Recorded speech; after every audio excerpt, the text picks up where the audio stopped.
Thank you. Oh, should I just do a gavel so everyone feels official?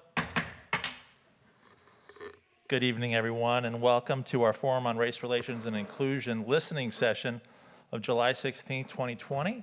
I am your mayor, Greg Orvac, and this evening I am joined by our chief executive, aka the city manager, Russ Blackburn, our chief of police, John Bolduc, and we're very lucky to have our facilitator and head of the executive director of the local roundtable, and that is Theresa Bishop. Good evening, ma'am. Thanks for joining us, and thanks for coming out, both in person and virtually online. This is really intended to be a listening session, so we're going to try to do less talking and more listening. I do want to just open up with a statement. If you haven't seen my statement somewhere else that I issued in response to the great tragedy and the killing of Mr. Floyd, let me just start out by saying that what happened to Mr. Floyd in Minnesota was a terrible injustice perpetrated by people who we expect to do the right thing every time and carrying out one of government's most important missions, which is to protect and serve. And I believe that the photographic and video evidence are so explicit, so antithetical to that mission and our ideals that they have provoked a strong and visceral reaction. And I'm not sure how any principled person could look at the video or photographs and not be deeply bothered. To anyone not already moved, I would say, imagine if that was you or your son or your dad, and then remember that this is just the latest example of a black person being treated differently by someone in law enforcement and society in general. That is not an isolated incident. It's not the first and only time it's happened. So under these circumstances, I think we must understand why so many Americans have been moved to assemble, protest, and demand change. In fact, I would encourage each of us to answer this call in our own way, because we should all want justice, and not just in this case. We should all want a more just society for all people, period.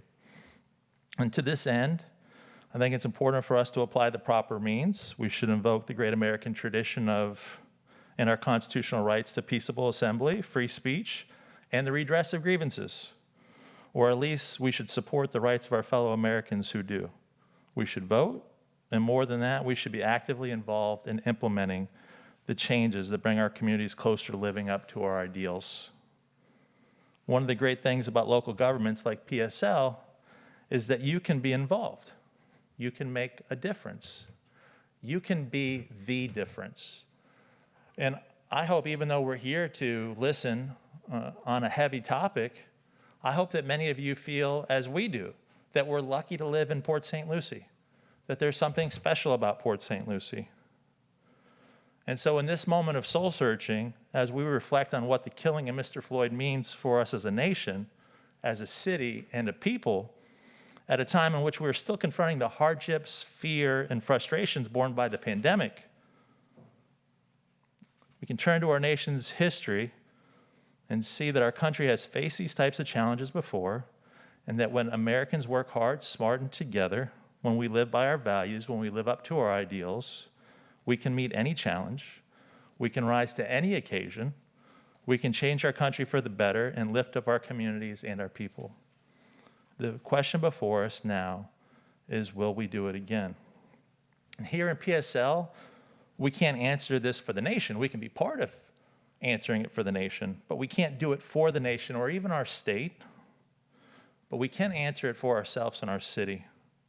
We can stand up for our ideals, lead by example, and keep working hard at being that shining city on a hill. And we just need to keep moving forward through honest dialogue, good faith, considerate plans, definite actions, continuous accountability, and your involvement. And as I hope some of you know, and some of you will come to learn, that in 2016, the City of Port St. Lucie began an ongoing community conversation at our first Forum on Race Relations and Inclusion. And the mission of that forum, which stands to this day, is to bring the people of Port St. Lucie together to listen, share concerns, learn, plan, act, and report on our progress in maintaining and enhancing our promise of being a city for all people. Now, if you don't know, that's baked right into our vision. What we're working so hard on together as a community, as a city hall, we're working to be a safe, beautiful, and prosperous city for all people. That is it. That's what we're working towards. This forum fits right in there.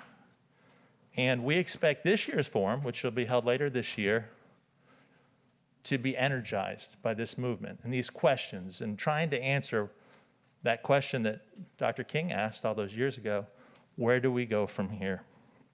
And so I want to thank you for being here tonight. Want to thank you in advance for offering your ideas. So I'm the chairman of the board, the ceremonial head. We got our chief executive, and then we have the leader of our award-winning police department. And we're here to listen, but if you ask specific questions and we have the time and the opportunity, we may share some information that you'll be really interested in learning about. But of course, I will leave that to our esteemed facilitator down there. And as I mentioned, Ms. Bishop is the executive director for the Roundtable of St. Lucie County, and she's also the founder and director of Provision Training and Consulting, LLC.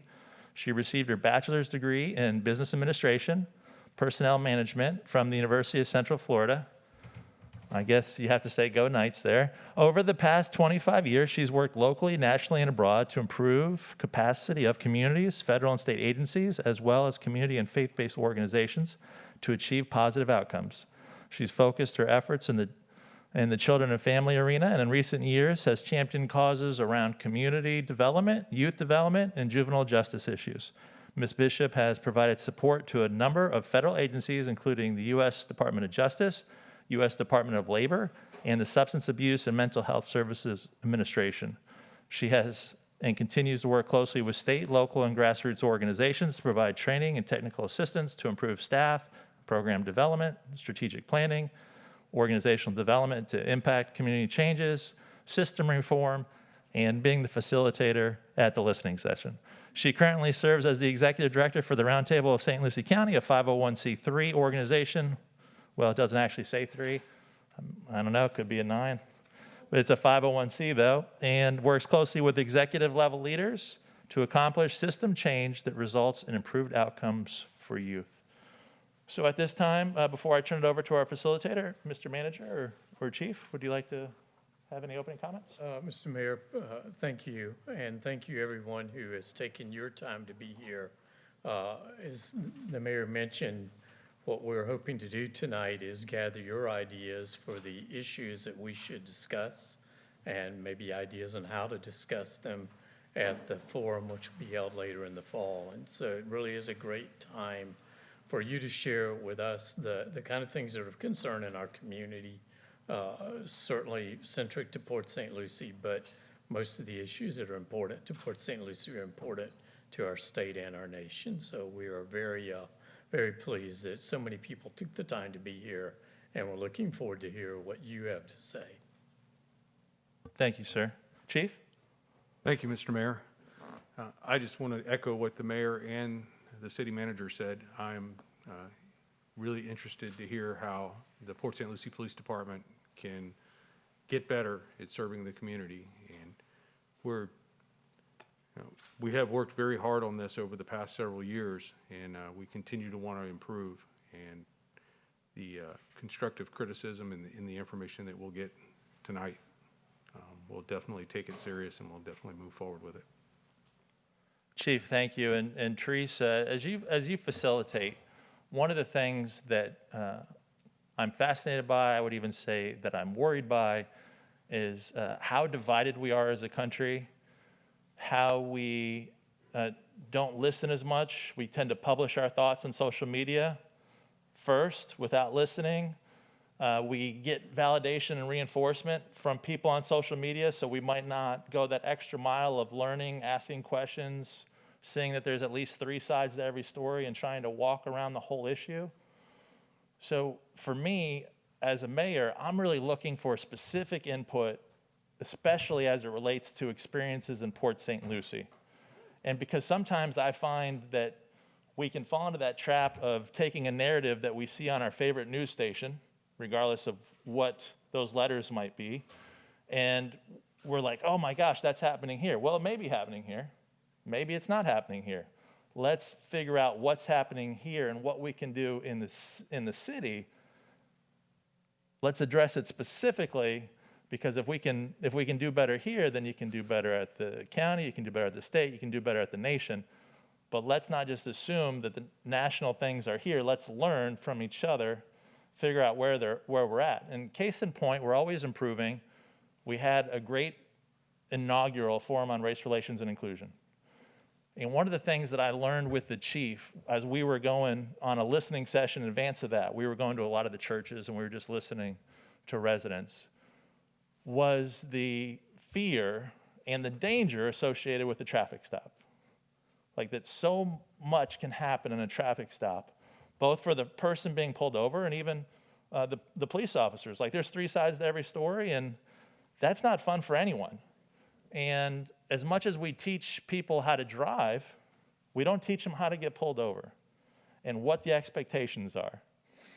And it's kind of like ignoring the elephant in the room. No, of course we're not training anyone to get pulled over. You should always follow the traffic laws, but I don't know. Who here has never, I mean, I've been pulled over for speeding before. Let me just put it on me. It's happened. And so I only knew what to expect and how I should act because I was lucky enough to read like a Reader's Digest article when I was 16 years old. No one taught that to me. We heard that in the listening session. We talked about it at the first Forum on Race Relations and Inclusion. It took a while, but happy to announce that we just got a grant this last year and we'll be implementing a model traffic stop program. So that's an example of hearing an issue, trying to find ways to improve, going about it, and just keeping at it until there's a positive difference made. And so that's a concrete example of how you can try to address a problem. You can define a problem, you can ideate, and how do you fix the problem, and then, oh, here's something, and now we're gonna try it and we're gonna test it. Thank you, ma'am. Okay, thank you very much, Mayor. I appreciate you inviting me here today. I'm honored to be here to facilitate these discussions. I think it's very important that we know as we're listening and we're setting the tone regarding that we are truly listening to one another and that we are respectful, that we are constructive, we're sympathetic to the different views and perspectives of others, and that we're honest. And so I just want to be thankful again for us being proactive and moving forward with this. So let's just get to it because we have a lot of questions here and we have a number of people who are waiting patiently to have the discussion. First, I want to set the ground rules for us. First of all, speakers will be taken in order of registration. So we have a number that registered. There's some that will be online, and also there are people that are here. Thank you for coming. And we also have a few new questions here as well, so I appreciate that. In addition, the registered speakers will have 3 minutes as your time limit, so it's going to be very important that you watch your time. There will be a clock. Hopefully you'll be able to see it. They assure you you'll be able to see it as you're speaking. When you come to the end of your time, I may have to gently interrupt you because we want to be respectful of others. We want to make sure everybody gets their opportunity to speak. We want to make sure that racism, bullying, or harassment will not be tolerated. You may even be muted if it becomes disrespectful, but I'm hoping and believing that that's not what we're going to experience today.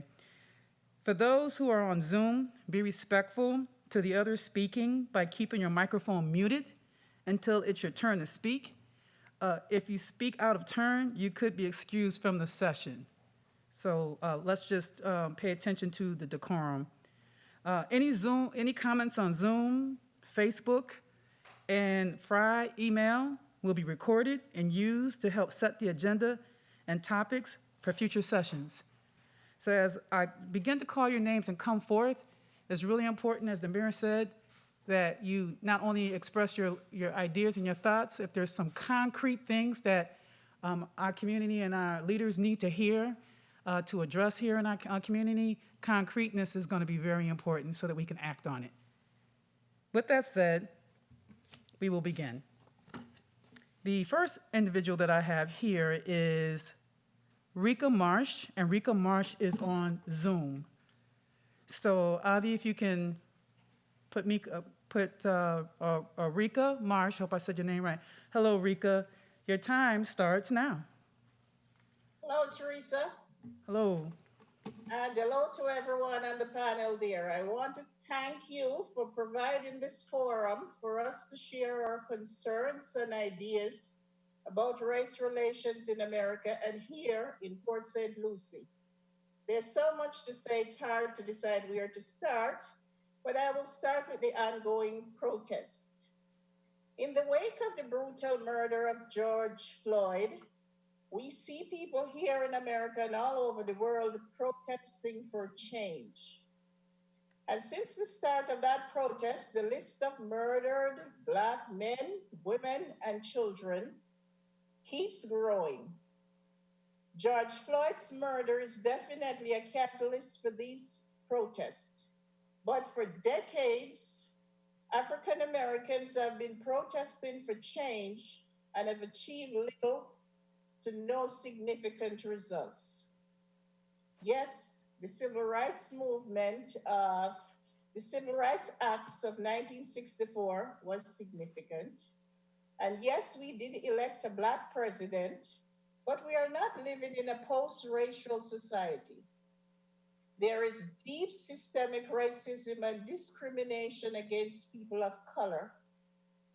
Historically and even now, institutions and policies are intentionally designed to promote and maintain power for white people over people of color. To dismantle these systems, our legislators and all Americans have to wake up to the fact that white people are not superior to people of color. We also have to realize that, or admit the fact that they're not entitled to privileges that the rest of us don't have. In listening to the comments of some of these privileged individuals, that an additional $600 a week unemployment benefits the people who are applying is a disincentive for them to return to work. That makes me so hungry to hear that. $600 a week over full-time employment. What does that say about the economic justice here in America? I read somewhere in the literature, and I heard our mayor just mention that one of the goals is to have Port St. Lucie be a city for all. That's wonderful, and it's commendable. But as I have said before, we need to acknowledge the difficult truths, and we also need to be intentional about doing the work that is necessary to dismantle unjust systems that are stifling a large percentage of the American population. In this new city that we envision or in this city, probably not new, that we envision for Port St. Lucie, there can be no room for racism, anti-Semitism, xenophobia, or homophobia. You wrap up your comment. Like Close. We're almost the done. mayor and others mentioned, I love Port St. Lucie. And what I'd like to see for Port St. Lucie Yes. is fair and just treatment for all, and also Yes, Ms. Marsh, your time is up. for us to live. Thank you. No, thank you for your comment. Would any of the panelists have anything that they want to respond to in reference to that particular comment? Okay. Thank you for your comment, Ms. Marsh. Next up, we have Andrea Paez, and Andrea is also on Zoom. She's not on? Okay, so we're moving along. We also, is Shireen Pascal on? Shireen Pascal is in person. Okay. Well, thank you. Now we move down to Bill Stewart, who's in person. Bill Stewart, are you here?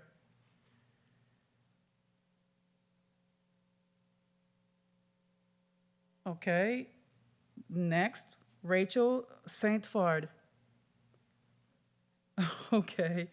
Laurel Mangum, who is on Zoom. Okay. Let me say that I just want to say hi to Jolene Carballo, Councilwoman, who is on Zoom. Hey, Councilwoman. Just saying hi to her. I knew she was there, and I didn't greet her before. Okay. Okay, thank you. So we said, Mayor, now we want to move to Mario Eugene. Mario, Zoom. Do we have Mario? In person, Belinda Strackham.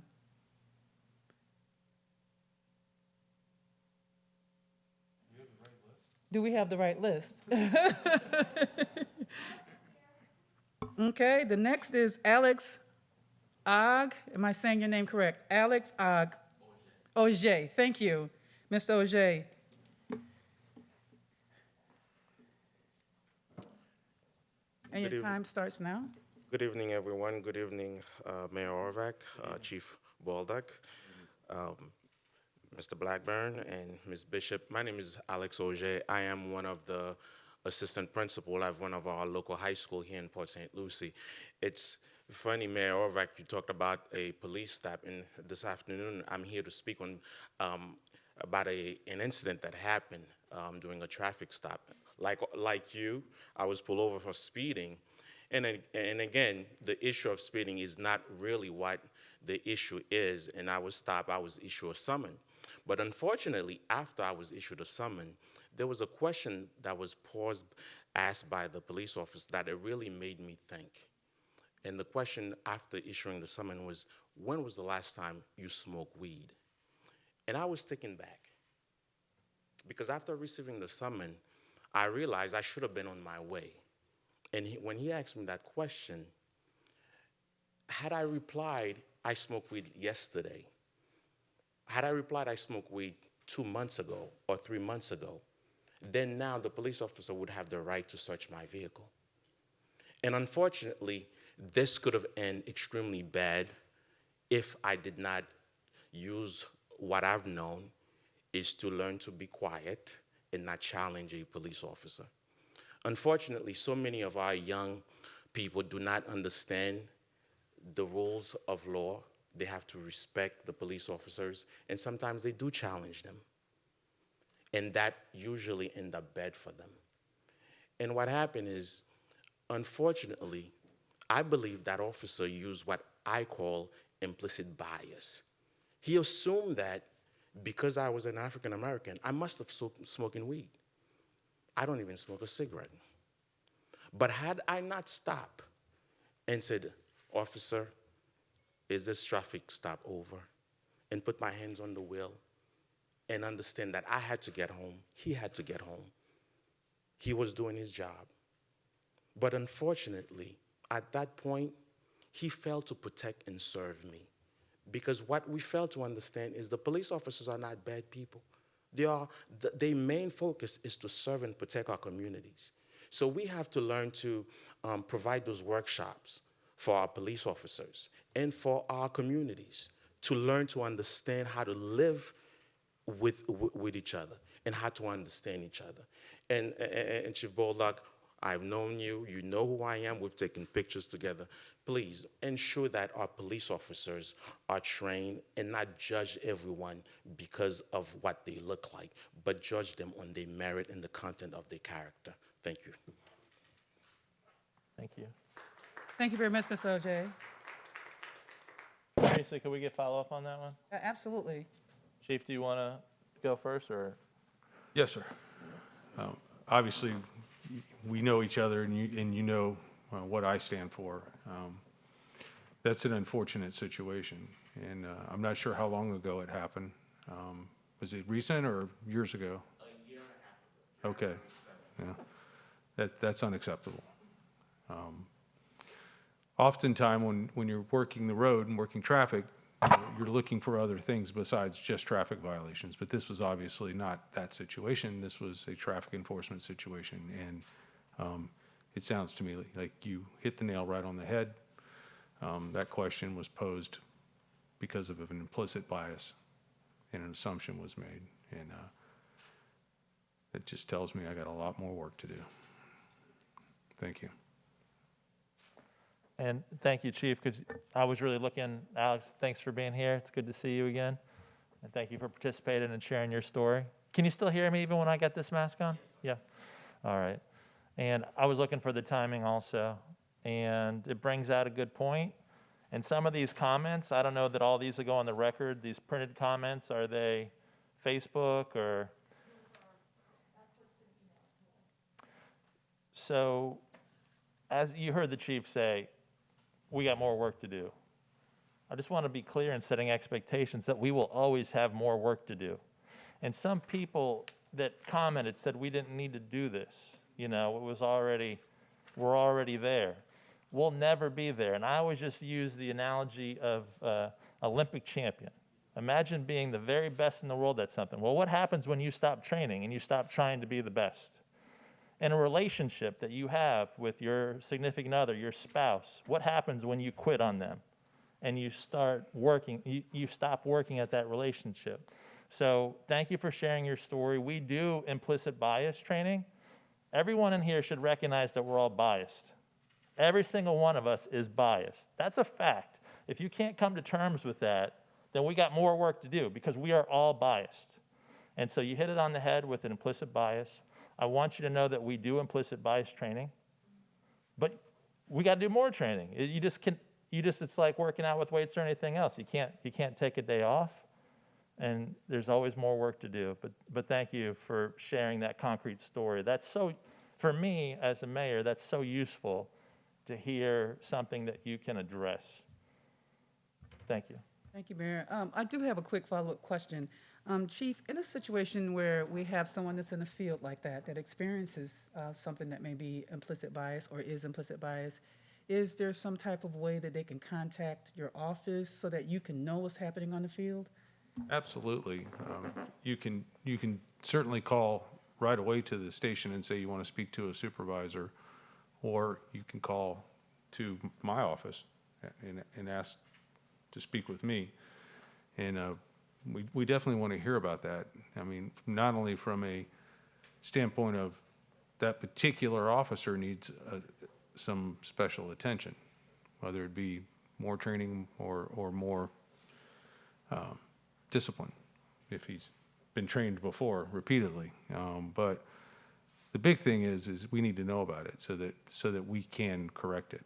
You know, if I don't hear about it, then, you know, like everybody else, I'm going to assume that everything's okay. And I can tell you over the last several weeks, I've heard a lot of stories that tell me we aren't as good as I thought we were. So, And that's why we're having this listening session, yes? yes. Mr. Blackburn? Thank you, Theresa. So the nature of what we do as a city is many of our services are delivered by employees directly out in the field, whether it's our police officers, it's our code enforcement officers, our building officials. They're not in this room where the chief can watch everything they're doing and how they deliver their service. So it's exactly right. We need to know, we need to be able to determine, is there a theme? Do we need more training? Do we need discipline in some cases? And that's why it is so important. Share your experience, good and bad. You can call me, you can call the chief. We want to know if you believe, and this clearly sounds like an implicit bias experience, and we don't want you to have that kind of experience. If you're speeding and you get pulled over, you should get a ticket or get a warning at a minimum. But that's it. That's it. So please don't feel like you're a burden, and don't sit and steam. Call us, let us work on it. And Theresa, that was such a great facilitator question. Thank you for asking it. And if we could right now, because the chief is one of the most accessible and quite frankly, just the best chiefs that I've ever had the pleasure of working with in about 26 years of public service at this point. But I don't want to set him up for failure because he can't personally address every constituent in a city of 202,000.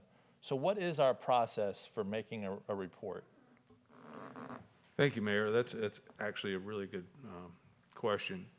So we have a complaint packet system that we use, If you want to file a formal complaint that will be investigated, you can request that for anything and fill out the complaint, and then it will go to our professional standards, or what everybody knows as internal affairs section, and then they will compile that into a case, and they'll pull, say, the traffic ticket or the police report or whatever goes with it, and then they bring it to me for a decision on whether to investigate or not.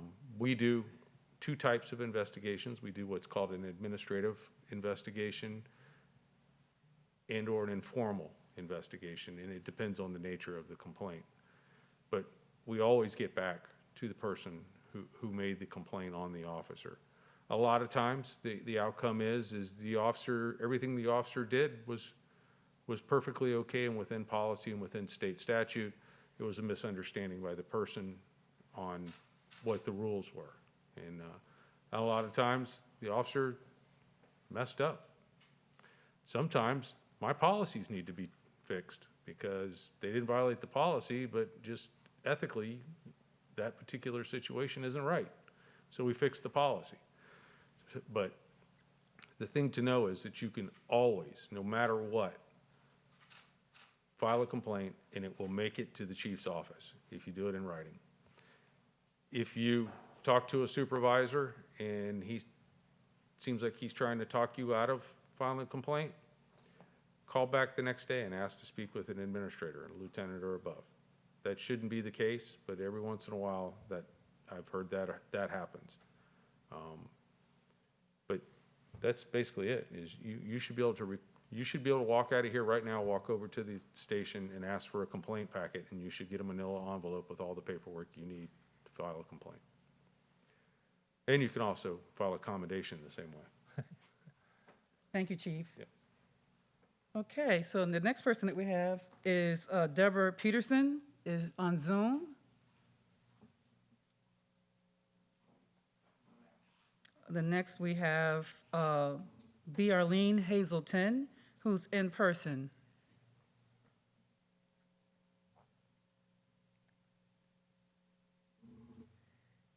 George Knox is the next one on our list on Zoom. Is he available? Okay, Mr. Knox.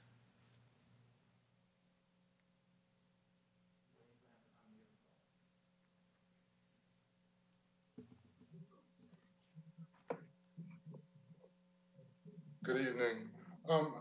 My observation and question really has to do with that aspect of inclusion that involves procurement, the procurement of goods and services and professional services, and also the idea of making certain that the demographics of the city of Port St. Lucie are represented even in those efforts that the city may make in order to obtain relationships with other institutions. We know, for example, that biomedical research is a big aspect of our growth, development, and protection, as a matter of fact. And there may be other times when delegations or other opportunities could be made available to ensure that any representation of the city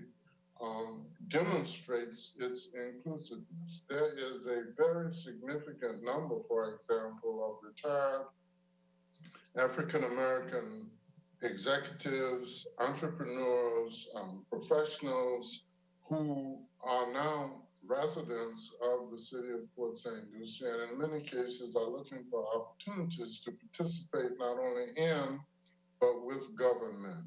And so my question is there a provision, an opportunity, or a will to make certain that the talents and gifts of our residents are fully utilized? I think that's a good question. Thank you very much for the question from Mr. Knox. City Manager. So thank you.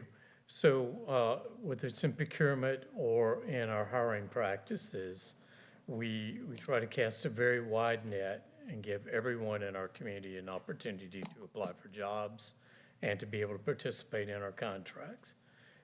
Sometimes truthfully, because of bonding requirements, it's a little bit harder on the very large projects, but we also give points for minority and women-owned businesses. So in a contractual process, when we're evaluating, you get points for being local, and you can get points for being a minority or women-owned business. And so those are baked into our evaluation process. So, Mr. Knotts, it sounds like you're someone I would love to talk more with. We have opportunities for volunteers. It's been a little hard for the last 4 months with COVID, or 5 months with COVID, because we've been a little fearful of exposing our volunteers to COVID-19. So many of them we have not been using our volunteers, but we definitely want folks to get engaged, to be part of our community. Everybody should feel good about their city, Port St. Lucie. We want to reflect everybody in our community. And so when you're applying for jobs, you should know that we're going to look at your capabilities, your meeting minimum qualifications as we move forward, not at your skin color, your racial approach, your religion, anything, but are you capable? And that's what we care about. Purchasing is the same, other than as you get some of the really large contracts, there definitely are some barriers because of the large dollar amounts, and I've heard that throughout my career, and it's still true. But we do give credit and give actual points for minority and women-owned businesses.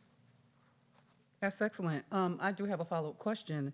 If we are a minority and we're looking for these opportunities, what's the best way? Because sometimes some folks don't necessarily access certain types of media. Is there a way that folks can get on a mailing list, or is there another way that they are alerted in maybe a non-traditional way, especially with the senior population?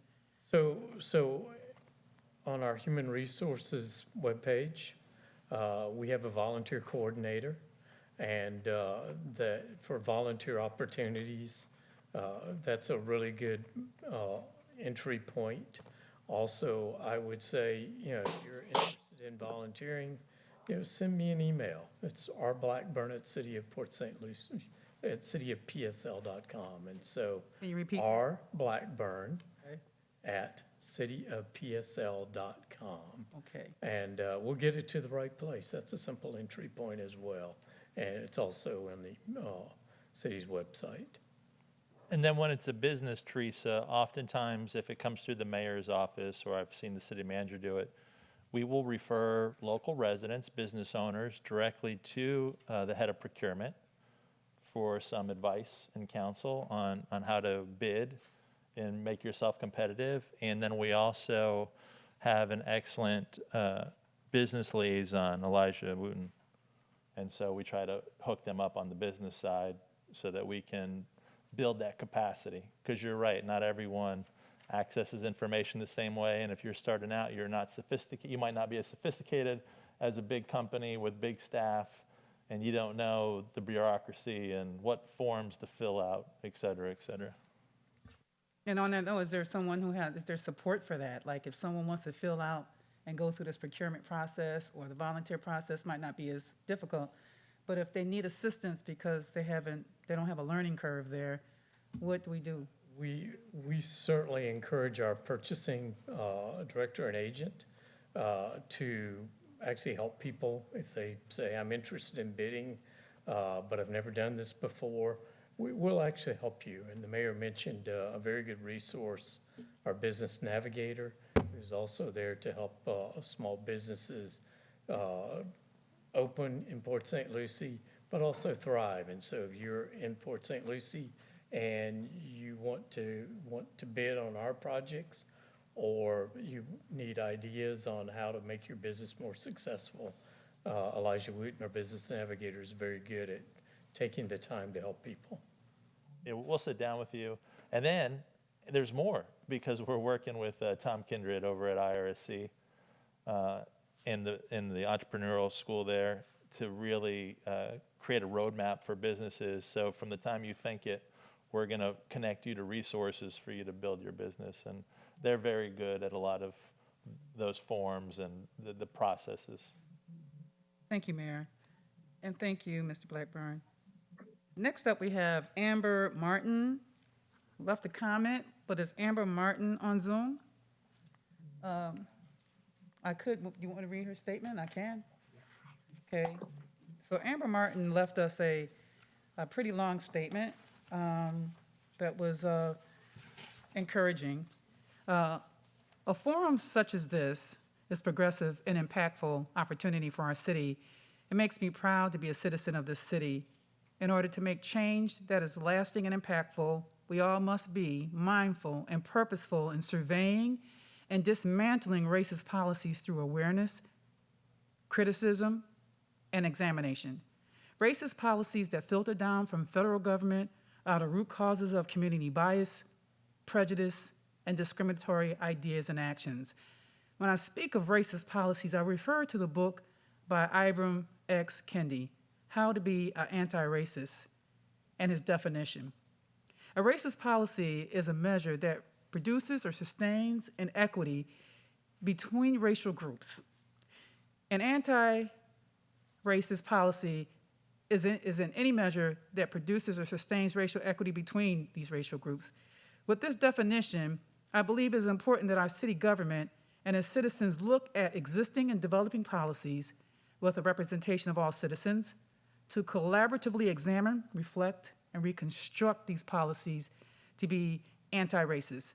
If we are to ensure that we are working on the promise of being a city for all people, then we must also be purposefully and meaningfully increasing representation of non-white representatives that serve our government, our community government. Representation creates accessibility. If we increase representation of Black citizens and non-white citizens in city government offices and other positions while valuing and encouraging their input, we can significantly make changes to benefit all citizens. An example of a lack of representation I found by exploring the city's website was on the Economic Development webpage. I was encouraged to see that the business navigator is a Black male. However, the Retail Strategies Recruitment Plan on pages 2021 shows the partnership group responsible for business recruitment. It includes 18 people who are predominantly white. How do we ensure that we are bringing businesses to the city to represent the needs and wants of all citizens and income levels if we are only strategizing from the perspective of white citizens? I would also like to encourage the collaboration of this forum with St. Lucie Public Schools. Our school district is the largest employer in the county, so I would assume that they may also be the largest employer of our city too. I am an educator for St. Lucie Public Schools and work in the city of Port St. Lucie. I think this would be a powerful collaboration to align the goals of the city with the schools that serve its children and families. Cultivating this partnership could lead to providing more inclusive and productive school policies that would continue to push our school district forward towards higher graduation rates, especially among marginalized subgroups, and the goal of being an A-rated school district. In closing, I would like to say that this forum is a positive and much-needed action for our city to actively dismantle racism. I would like to see this happen more frequently and include specific and actionable goals that we can work towards together. I am interested in serving in future collaborative meetings to examine and make reconstruction recommendations. And that concludes her statement. Amber Martin.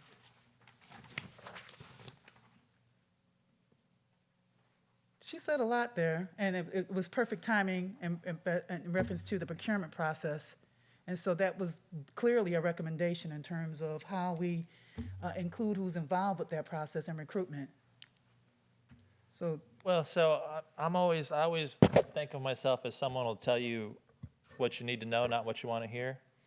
And so on that bid, we were looking for national companies that had national and international relationships.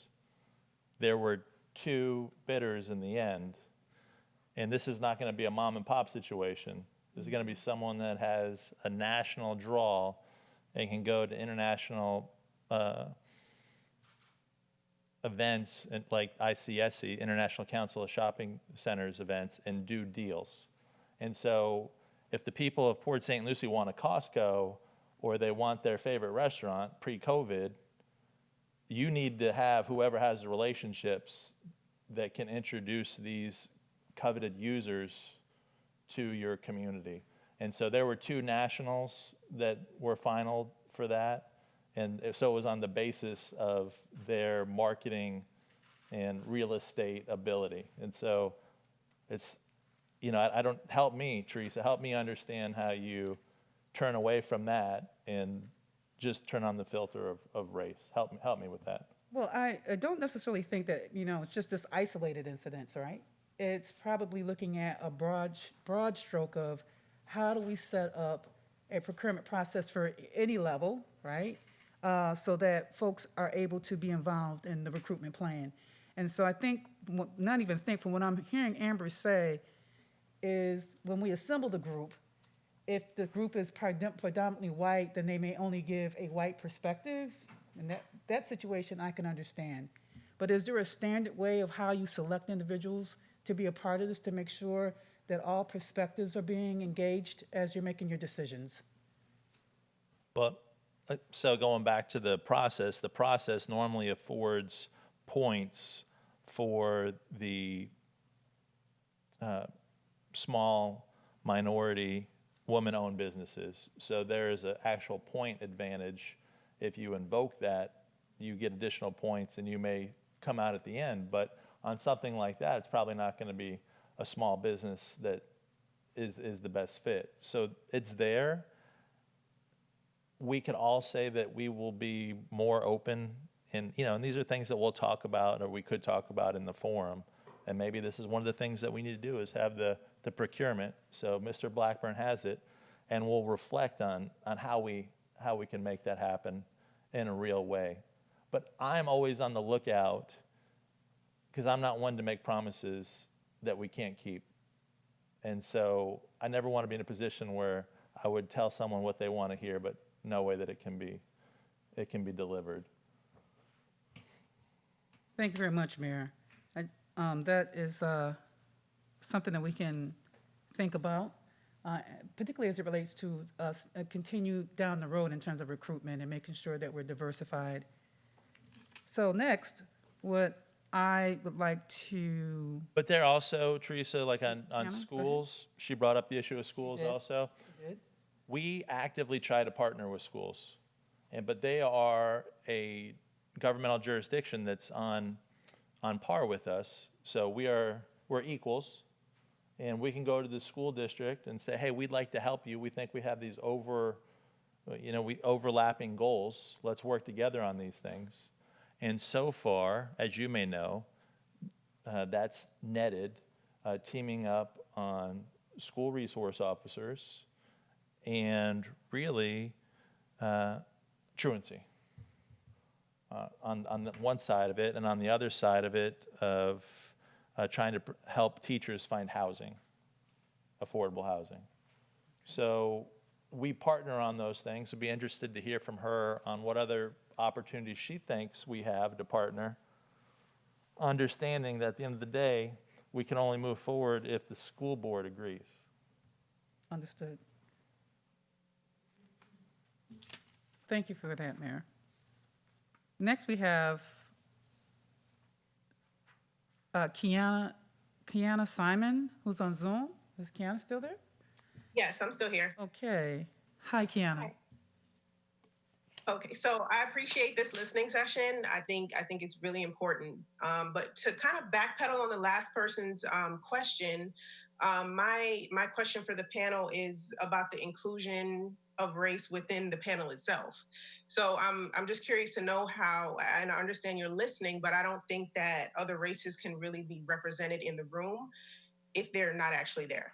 And my other question is, so a couple of weeks ago, there was a at Centennial High School's graduation, some of the students were not able to walk because they had Black Lives Matter written on their graduation caps. So after everything was said and done, they were issued apologies, and that's fine. But I'm just curious to know, moving forward, how the Black Lives Matter movement and just the statement itself will be handled in public and within institutions.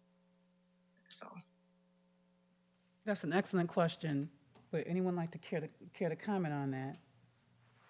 I'll open from the police department's perspective. I mean, my oath of office says right in it, I'm going to defend the Constitution of the United States and the state of Florida, and both of those provide for the freedom of speech.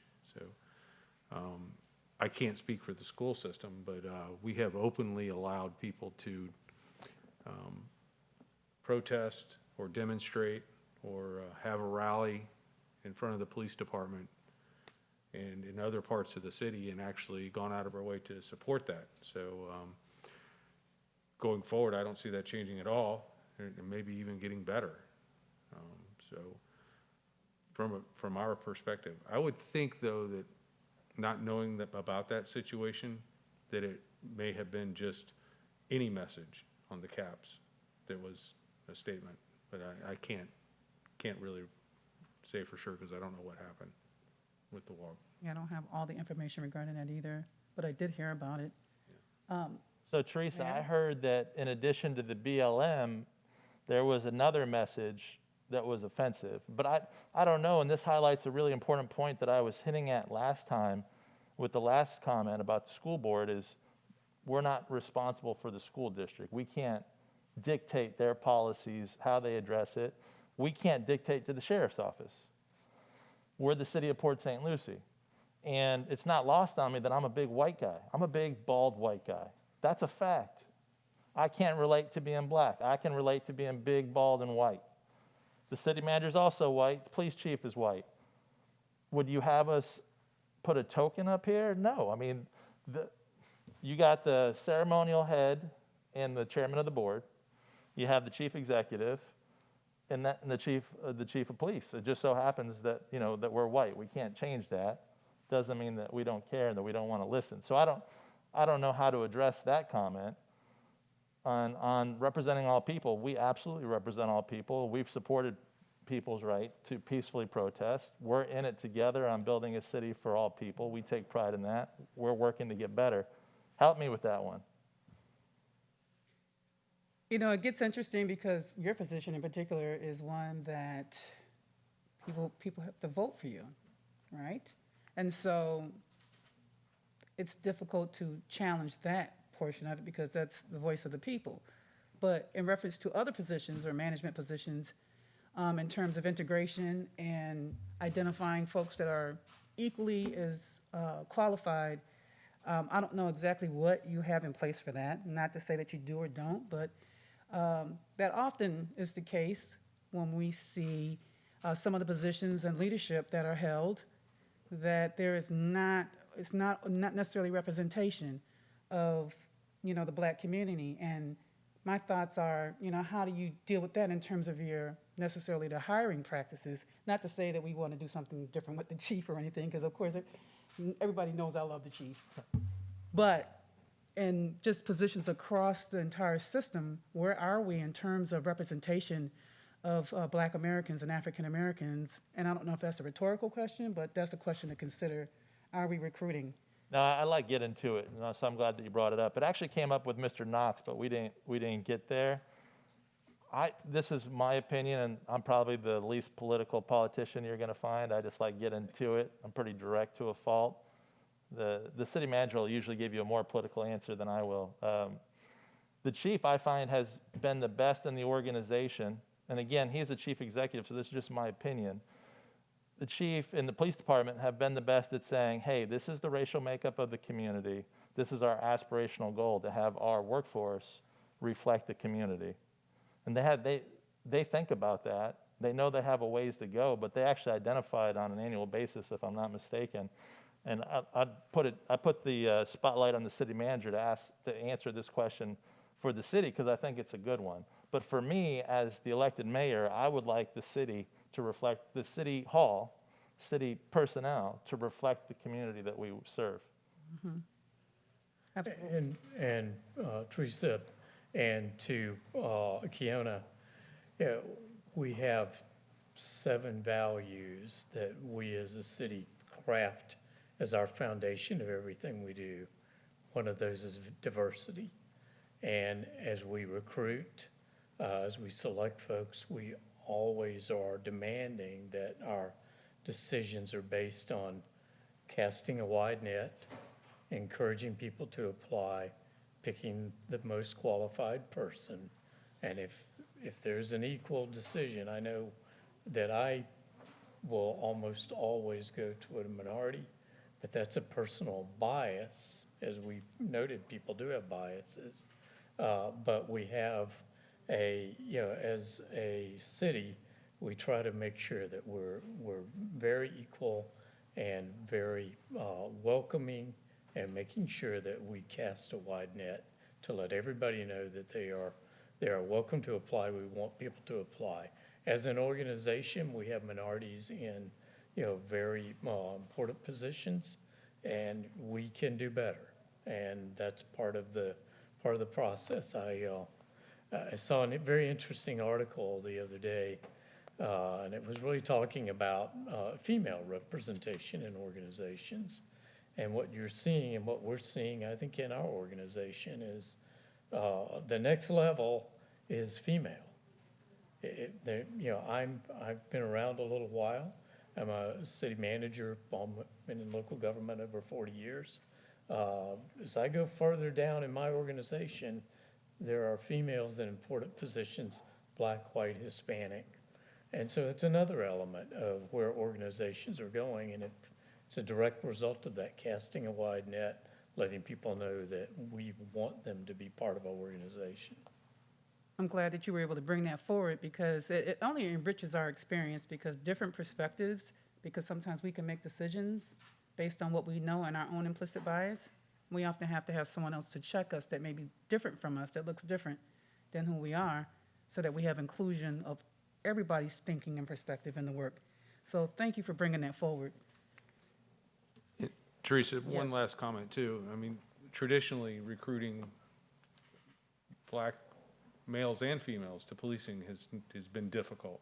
That's right. Used to say, and you and I've had this conversation. Yes. We used to say, we do it strictly on competence. I just take the best person regardless of their race, creed, color, sexual orientation for the job. But knowing now, after years of trying to work on this, that we need to expand, like Mr. Blackburn said, cast a wide net. We actually cast a wide net with our PAL program, and we cast a wide net with our Explorer program, so that we can try to introduce policing at a younger age, so that children, minority children, grow up believing that they could be a police officer someday. And that has been a challenge. I mean, these are the tough conversations. We talked about being truthful earlier, and we know how difficult policing is, so we have to have the best police officers. But if we start young enough, we can have the best police officers and get to 19% like the community is, and not 10% like the police department is today.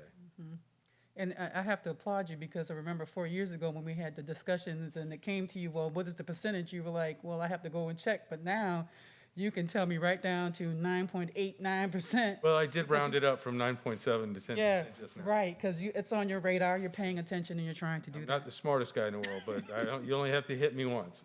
that one time. So you're ready to answer the question now. So next we have, thank you very much, Chief and Mayor and City Manager, David Poshik is on Zoom. Do we have David? Hello, Mr. Yes, I'm Poshik, am here. I saying that correct, hopefully? Ready? Okay. I want to thank Chief Bulldog and the police department for maintaining peace while other communities in our nation over the past few weeks have been going up in flames. I want to thank Mayor Orvek and the city council for backing the chief and the police department. And I want to make just an observation that Black Lives Matter is split into two factions. There's a faction that really wants to support the Black community, like the things that Seth Curry is doing. And there's a faction that has taken the Black Lives Matter name, but they care nothing about the Black community. They are rioting, they're tearing down statues, they're putting buildings on fire that belong to Black owners. And so we need to be aware of that and treat each one accordingly. We all are in this together. We're all one race. We're all the human race, even though there's variations among us, just like any family has variations within their family members. And I think we need to make sure that our police department is willing to treat everyone they come in contact with as a member of the human race and a fellow American. Now, I know this is tough because they predominantly come face to face with a law-breaking element. And so it's hard for them over and over again to be objective, but I pray that they would be objective. And likewise, the members of our community must be taught to respect and obey the police, especially when they're stopped by the police. And maybe that should be part of any driver's education, to teach our young people how to behave when they're stopped by the police. Because the police are just doing their job, they're representatives of the community. And I think the community needs to decide how they want the police to respond. If the suspect starts a fight, may the police beat the suspect with a nightstick until he stops fighting and submits to arrest. If the suspect has a weapon and refuses to drop it, may the police shoot the suspect to protect himself and others. If the suspect flees, may the police shoot him to prevent him from fleeing, or should the police let him go? And what are the circumstances for the community if they do let the suspect go? Will crime increase? The community needs to decide these things and then give their employees, the police, appropriate direction, so the police aren't second-guessed and they have clear direction on what they need to do. And again, we all have biases, and we all need to humble ourselves and treat each other with respect and be willing to forgive one another. Thank you. Thank you, Mr. Forsick. Excellent statement. Mr. Blackburn. One comment, and rather than putting the chief on the spot to ask every question, answer every question relative to law enforcement. So we police using a community policing model. And the real plus of that model is that every interaction isn't an arrest.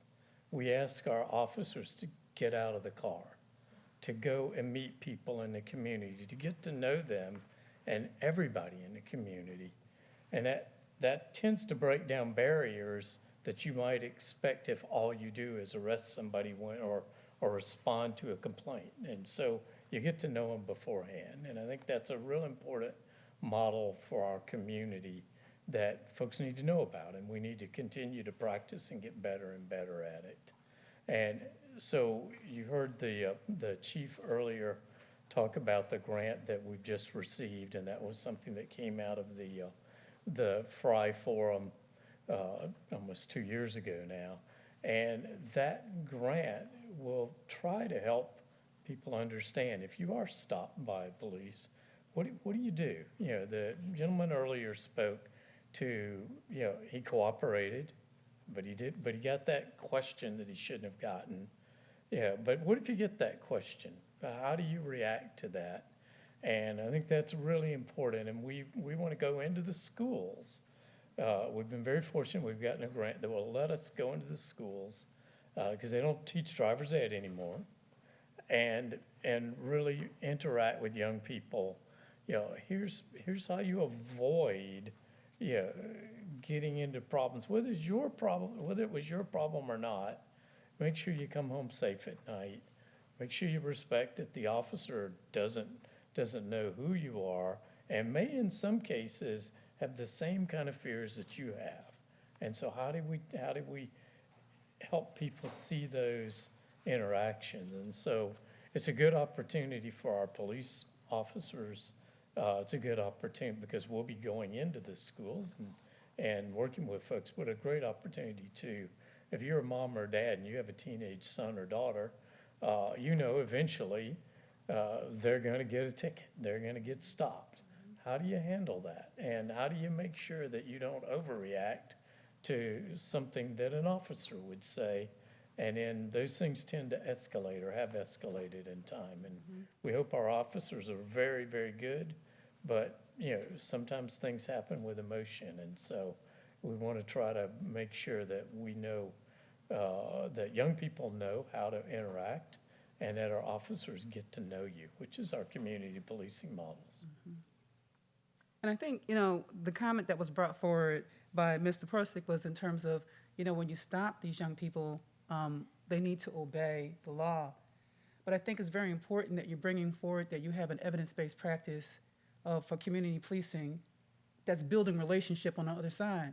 Because if you have a community that you're not building relationships and they don't know you and all they know is what they've seen, I don't know about you, but if you've seen what has happened in the news oftentimes, you get pulled over by a law enforcement officer, you might not even be guilty of anything, but you're going to run because it's like, are you going to kill me? And so I think it's important for people to understand that sometimes when people don't obey, it's a visceral response. So I just want to throw that comment in there. So I'm glad that we're doing the community policing because people have to trust your local law enforcement first to pull over. Otherwise, you're gonna have fear for your life. You got guns and the person doesn't have a gun. So it's all in the approach, and I know you do a lot of training around that. And we've talked about this a lot, but it's a good place to interject it in the conversation is, like the mayor said, everybody has bias.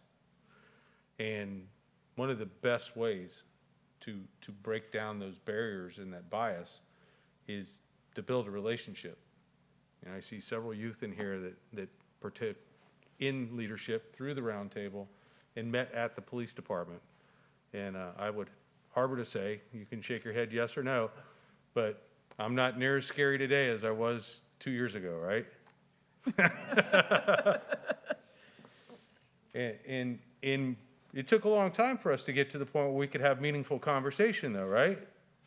And that's the difficult part, is you have to break those barriers down, and sometimes it's just spending enough time so that when something bad happens, you can give each other the benefit of the doubt, right? I never understood what perfect love cast out fear meant until I understood that when you have perfect love or you're working with people and you develop a relationship and people care, the fear may go down. It will probably go down. There's a relationship with that. We have another in person, hopefully. Maika, Mario, are you here? Did I say your name correctly, Mario? Mario, okay, thank you. So, good evening. My name is Maika Mirio, and I am a resident and a student of St. Lucie County. I'm very glad that you guys have put together this platform for the public to express their grievances in regards to issues that pertain to race. And I would like to say thank you. And I want to start with this quote. It's not enough to not be racist. You have to be anti-racist. This right here is taking the steps to being anti-racist. The grant given for the traffic stop simulation, I'm wondering if that could possibly be allocated to social justice education for our board. Teaching how to act when you're stopped by a police officer, I fear will become a form of respectability politics. I urge you to really do the same thing, the FRRI, with students.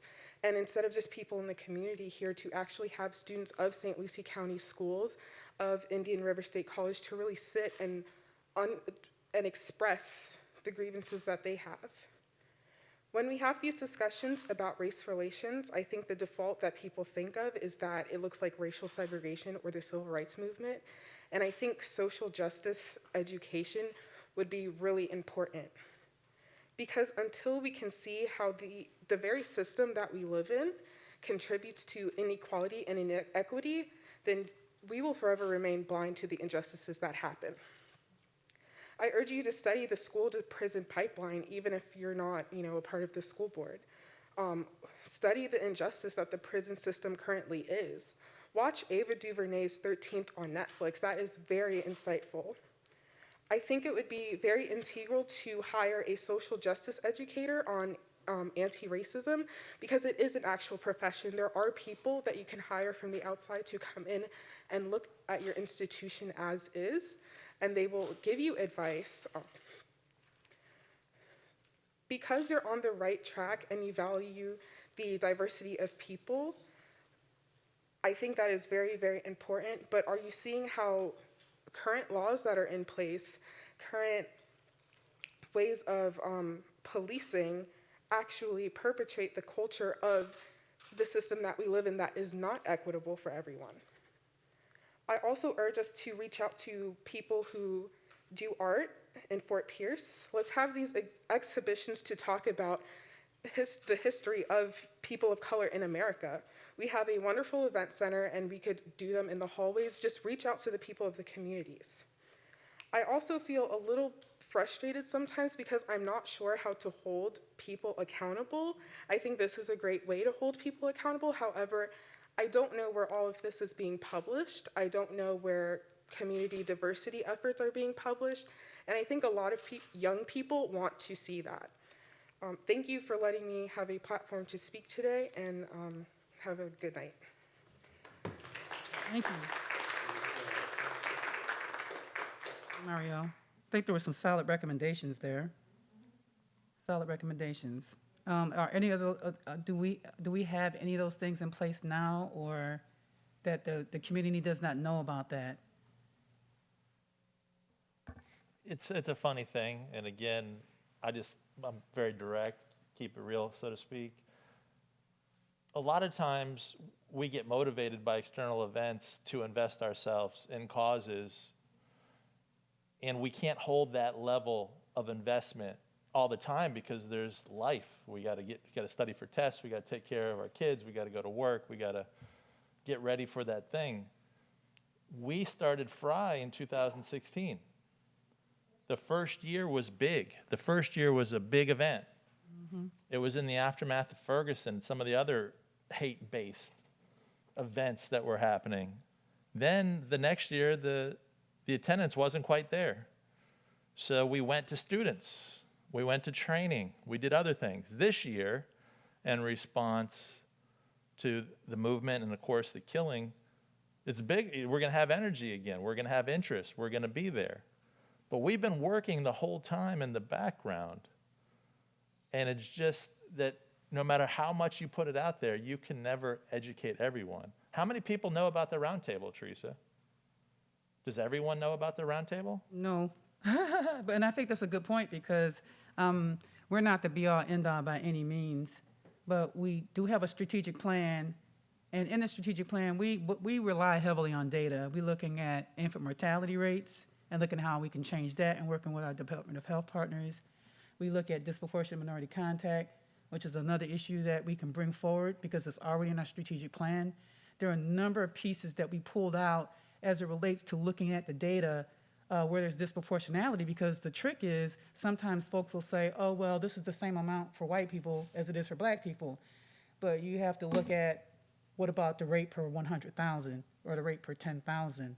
And then when you start looking at those numbers and educating the community that the disparity is actually there, then that's when we can really have a conversation. And how do we move the needle around those disparities? How do we close the gap, if you will, around those? And so it takes leadership to work together to do that. So, And Teresa's really onto something here too, because we've tried to. I think this is a cliche, it's kind of overused anymore, but we've tried to unpack this concept of FRRI multiple times in the DJJ, the Juvenile Justice Department.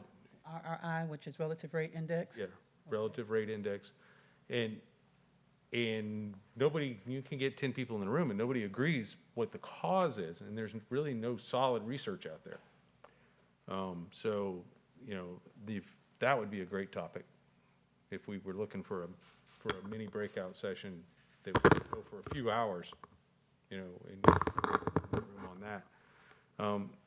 As far as Ms. Mario's comment on the social justice, the 21st century President's Task Force on 21st Century Policing was really heavy on social justice, and we looked at that really hard, and we implemented a lot of principles from that. And you're really onto something there. That I think that when you get past the hot topic, and I'm not in no way demeaning Mr. Floyd's death, but when you really want to look at racism and policing in what the systemic issues are, that social justice is where it all comes back together. And that's where we need to do. This mask is frustrating. That's where we need the community to come and work with the police and help us to understand. Yeah. And so we have that in our strategic plan, so I think it's just really time to bring it forward and unpack it. Sometimes some of these categories aren't so sexy. Sometimes folks don't want to really kind of talk about it because, you know, it can get really subjective. But, you know, this is a time that we can bring those items forward in our plan as a community and begin to address them for real. Like, we've been working on them, but I mean, intentionally is the word instead of for real. Being intentional about how do we do that and where is the injustices. And that's where the social justice educator comes in, when they're able to look at things and identify where it's breaking down, where we can't see it. Sometimes you need somebody from the outside. And so as I reflect on that, maybe one of the things that we can do, and something that, Russ, we need to think about going into the bigger forum this year, is how might we create a clearinghouse, or what does the resource map look like? What's the gateway for people interested in this issue where you can get a lot of the good information in one place? So I can tell you that's a challenge, all different kinds of topics. Small business development, that's a challenge. It's definitely going to be a challenge on where we call it social justice, or we call it inclusion or diversity. But under that flag, how do we tell our community story, and how do we direct interested people in learning more, being part of a movement? That's something we can work on. Thank you, Mayor. Julius Bell. I have Julius Bell here in person and on Zoom. Is Julius here or on Zoom? Okay. Mr. Bell.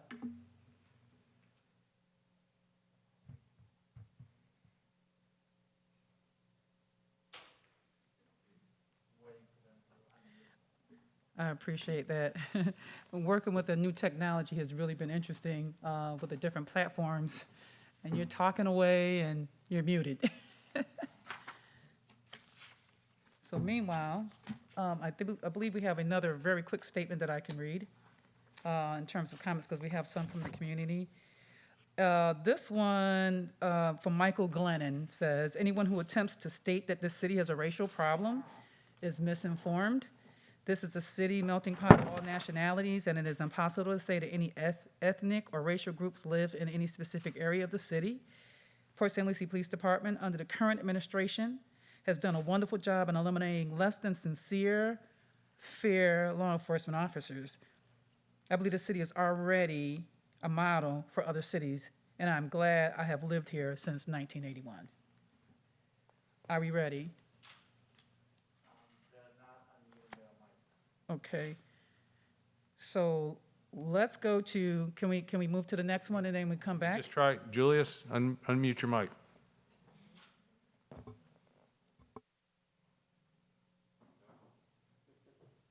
Okay, if you're on Zoom, it's in the lower left-hand corner? Okay, it's in the lower left-hand corner, Mr. Bell. And click on it. Okay, we'll circle back around if he signals us some kind of way that he's able to unmute it. The next person that we have for Zoom is Freddie Venezia. Is Freddie here?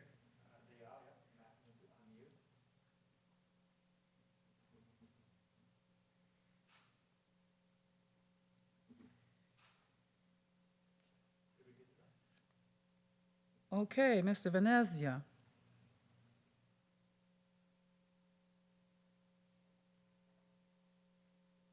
Okay, so let's go to Alex, and I'll put a star here and circle back around to see if they have figured out how to unmute the Zoom. Alexina Costigan. Marvia Lindsay. Marvia Lindsay. Miss Lindsay. Yes, ma'am. Yes, I'm here, thank you. Yes. Okay, man. Okay. Hi, I'm very happy that you're having this listening session. I appreciate it. I want to talk about something that nobody else has spoken about, and that's about sexual trafficking. Sexual trafficking is rampant in Port St. Lucie. Nobody talks about it because the victims are under constant surveillance. They can't go to report it. And therefore, I believe it is incumbent upon the police to do the investigation that's necessary to put a stop to it. I mean, if you are even a layman like myself, you could look around and you could see it. You could see young people being trafficked. You could see old people, middle-aged people, people of all colors, Black, white, Latinos. I went to the police chief, Chief Baldock, some years ago, and I mentioned it to him. And all that happened was that I got trailed by the police as if I was the perpetrator. And I saw it increase actually after that. See where it's now in churches, senior citizens are being trafficked. It's also in clubs. It's in departmental stores. It's in Home Depots. It's in, you name it, Walmart. It's there. It is quite open, and the police should be able to see that. So my question is, what strategies are in place to reduce sexual trafficking so that our young people can grow up knowing that this is not normal, so that old people can rest in peace in their homes?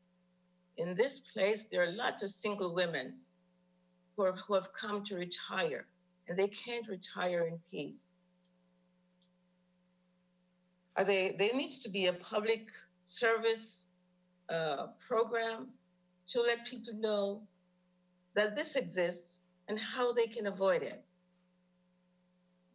In schools, I think, when police go to schools, they could talk to the young men and the young women so as that they don't get caught up in gangs, because gangs are very involved in this, and so are our criminal organizations. It could tell them what to avoid. I once asked a policeman, do you go to schools and talk to these young people about this? He said no. So I think it's an important thing to do, to include that in our discussion with school children and their counselors so that they know what to avoid. Miss Lindsay? I think, Miss Lindsay, your time is my time over? Your time is up. Thank All you. right. Thank you for your comment. You're welcome.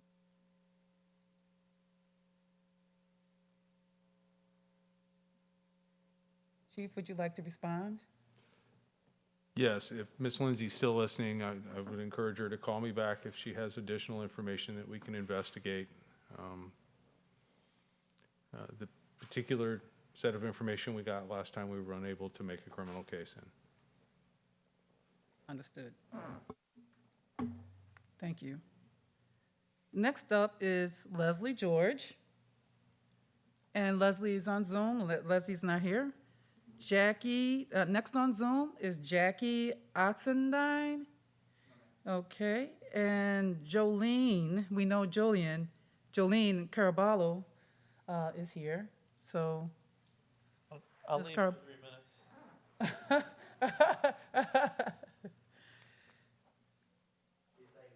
No, Mayor, please don't walk out. I'm here to observe and listen and be a part, just listening to the information. I want to thank everyone here for the opportunity just to be a part of it and hear your thoughts and how we can improve. The mayor is the chair in this venture, and because of Sunshine Law, we're not able to discuss our position in the same room without having a public meeting that is legally established. But I will say just this is that I'm proud to say that I was the first minority elected to the city council, and my parents are immigrants from Cuba, and I have experienced things in my life that one day I might have the opportunity to share. But I'm glad that we have the opportunity to listen to one another and learn and see how we can improve from every standpoint. So I thank you so much, and thanks for the team and the moderator for bringing this forward. Thank you, ma'am. So Theresa, a fun little fact, I wasn't going to leave because I don't love my sister. It's some of the rules that we are under. So in the state of Florida, 2 or more elected officials can't get together to talk about anything that could potentially come forward for an official act or vote of the council. And since this is a listening session, it's not a city council meeting with a city clerk here taking minutes, we can't share opinions on anything that could come before us for a vote. So having a social justice webpage or initiative, we can't do it. So there can only be one-way information, and since I've already shared so many opinions, if she was going to speak, I would physically remove myself from the room so that someone out there, including the press, might, or geez, a political opponent, they might make an allegation that something nefarious occurred. Thank you for clarification, Mayor. And thank you for your comments, Ms. Carabella. She won't let me say it right. It's Caraballo. If you're from the 305, you say Caraballo. Caraballo. Yeah. You can catch me later and correct me in person. Oh, and just a fun fact right here, you're from the 305 because 305 came first, people. Went all the way up to Brevard County. Next up, we have, thank you. Next up, we have Janelle Jackson, Zoom. Okay. And we have, let's go back and see again if we can get, is it Mr. Mario, who was unable to mute himself, and Julius Bell. Okay. Come back in. Okay. And let me know if you see him. Thank you. Next up on Zoom, Neville Lake. Oh, what about Freddie Venezia? Probably Venezia, because I see he unmuted himself. He was unmuted. He has an issue with his mic, I think, on his end. Gotcha. Okay. I asked Neville Lake to unmute. So just waiting for him to unmute. He can do it. That guy's always on Facebook. He can figure out Zoom.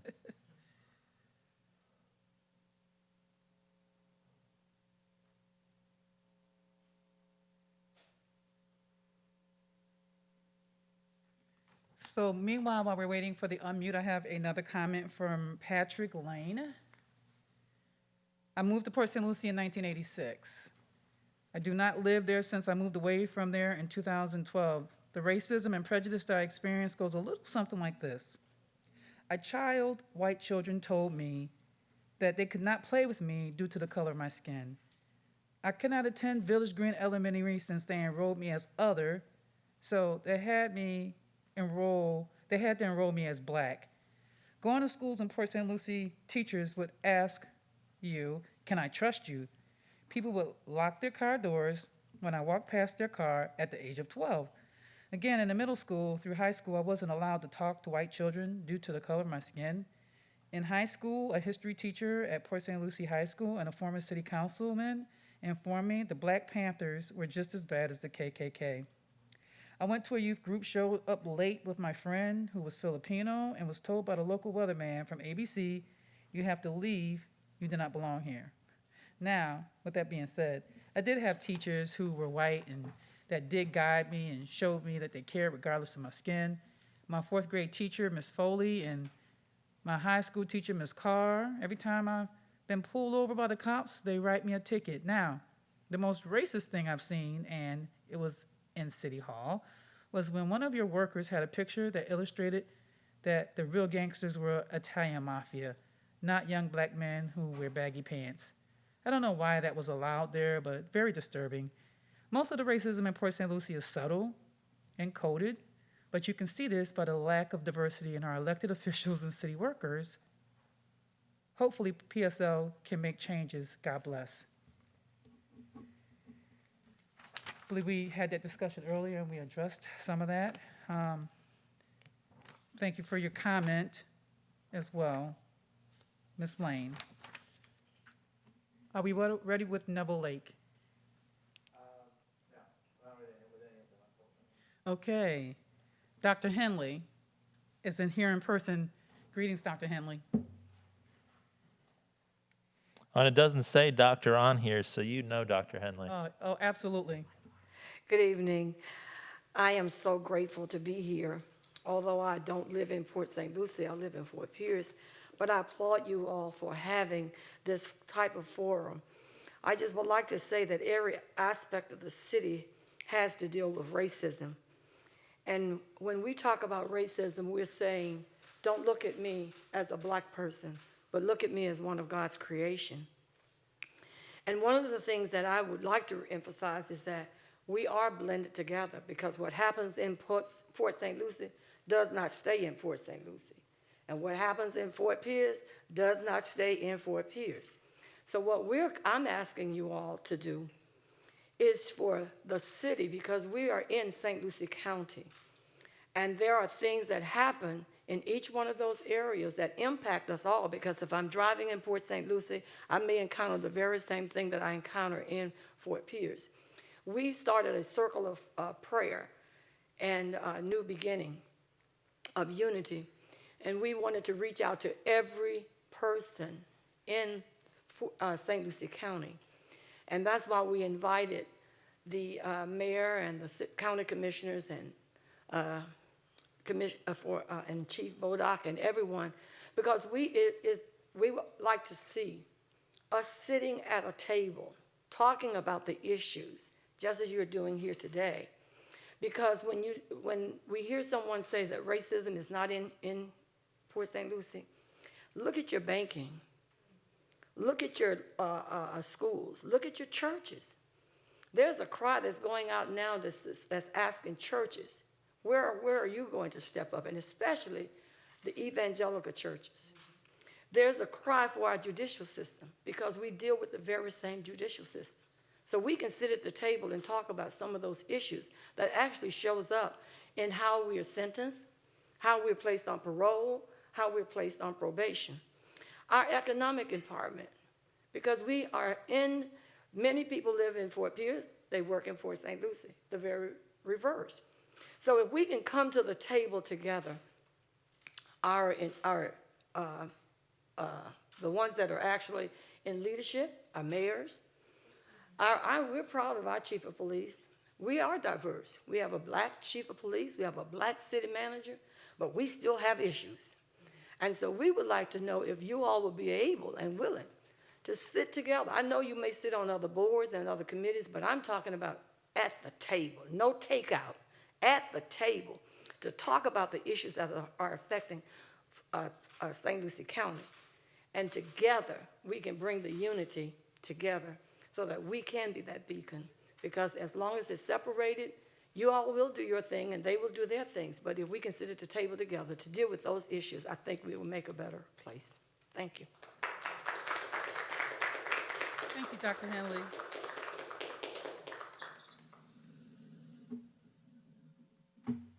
Would anybody like to respond to any efforts with cross-pollination of the two cities? I'm in. I'm in. Yeah. Easy. Easy peasy. You said no takeout, though. Yeah, and we have to sit 6 feet apart, ma'am. We got to have a big room, or we're gonna have to do it outside. Okay. We're one St. Lucie County. Yeah. Okay. Very good. I've just been notified that FRRI Venezia, Mr. Venezia.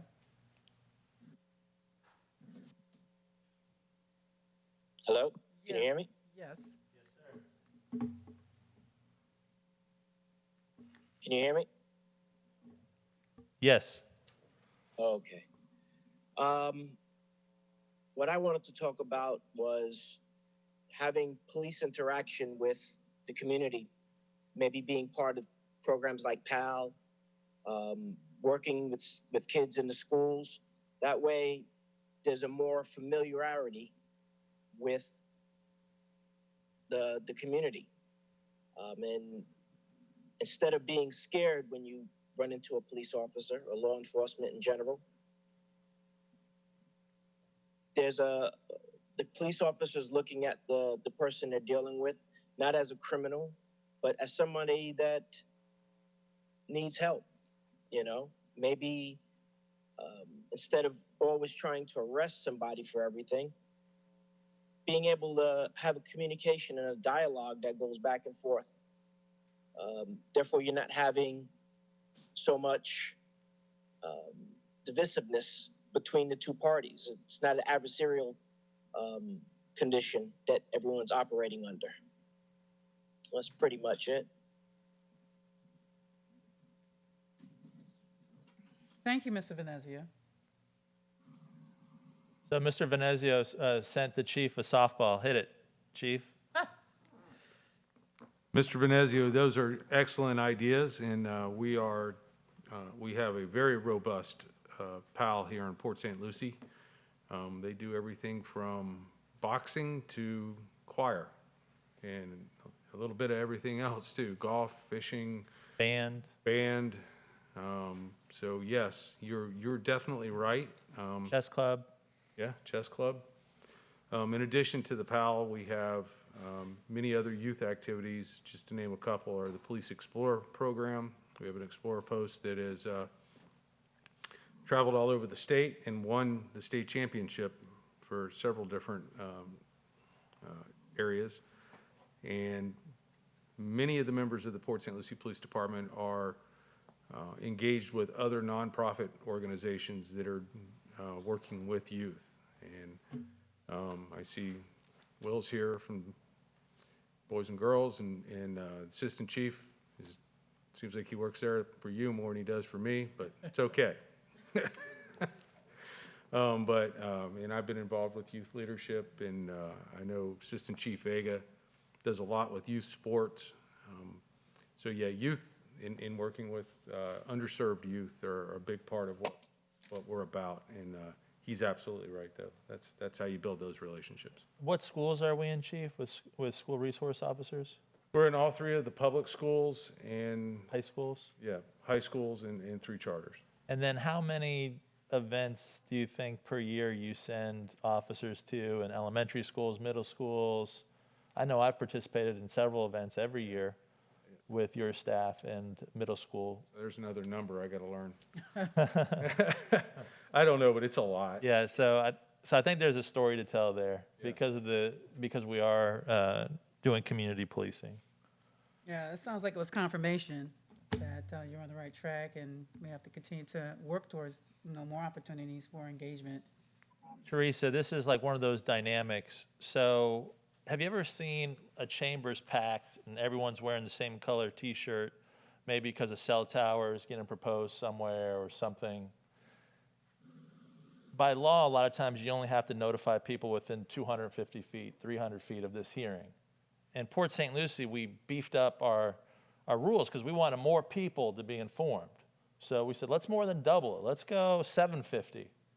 There's always someone on the other side of that line.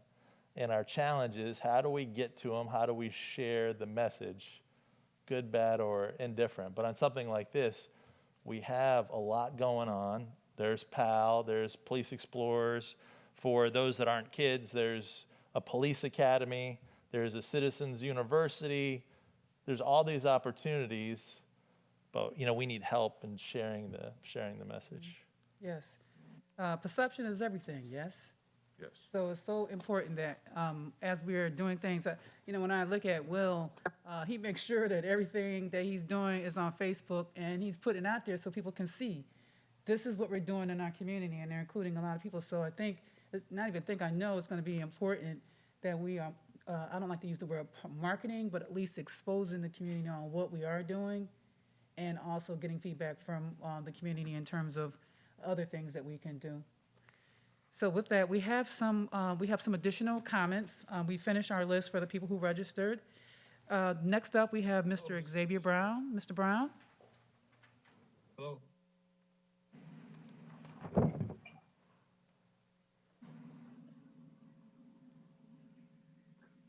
I don't know what I'm doing today.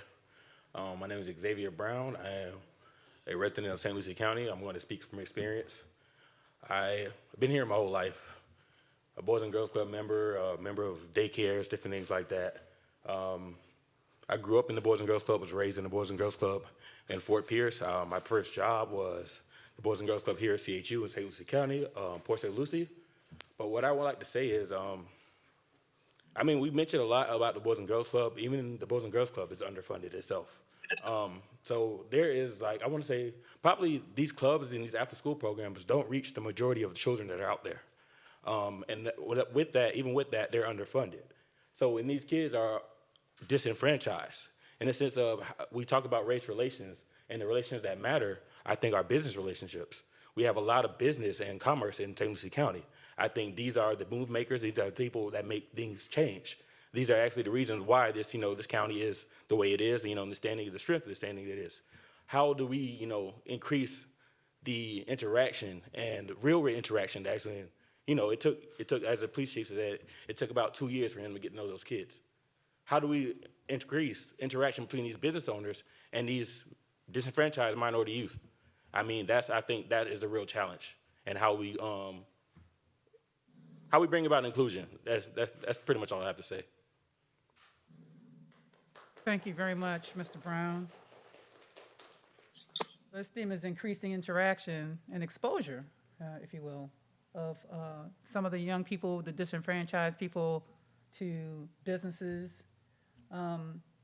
We have initiatives, but we need to take them to scale, right? So that we're able to provide more exposure for the young people that are disenfranchised, and oftentimes the Black youth that are in some pockets of our community and the county. So I think that, thank you for bringing that forward. And Mr. Will, he's advocating for more money. Will had a grand plan for exposing the club, and the COVID killed us. Yeah, exactly. It's on hold. Can we get a rain check and just do it anyway when we get the green light? Yes. All right. So next up, we have Obanora. Education and leverage, though. Education, leverage. So more people have to be educated on what's available and identifying what's needed, and then we need more people working hard, smart, and together. And so if we haven't put you together with Will or anyone else, sign up, be part of the movement, because that's what it takes. This stuff doesn't get done by itself. And most of the people I know are working hard, so we need more people to give time, talent, treasure. I mean, that's what it's about on any cause: time, talent, treasure. Mm-hmm. And if you don't have treasure, give your time and talent. If you don't have talent, just give your time. But you got to give something. And the more of us that work hard, smart, and together, the further we're going to get. I mean, that's how you make the dream happen: working hard, smart, and together. And there's some cool stuff going on, and it's just a matter of we need to help on, we need to help share what we're doing, and then also make sure we're listening on specific concrete ideas on how to move forward. And I don't know if you know Will or not, but I'm sure he would love to have on board anyone who wants to help him get more funding to reach more kids. Yeah, and there are a number of other agencies that are out there that are looking to be funded to expand their footprint. Oh yeah, but only Will's here, so we're just gonna plug it.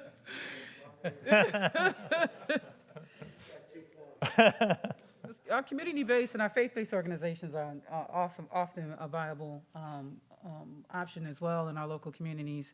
So we thank you, Will, for the work you're doing. So we want to try to go back to Julius Bell. Mr. Bell. Here, ma'am. Could you hear me?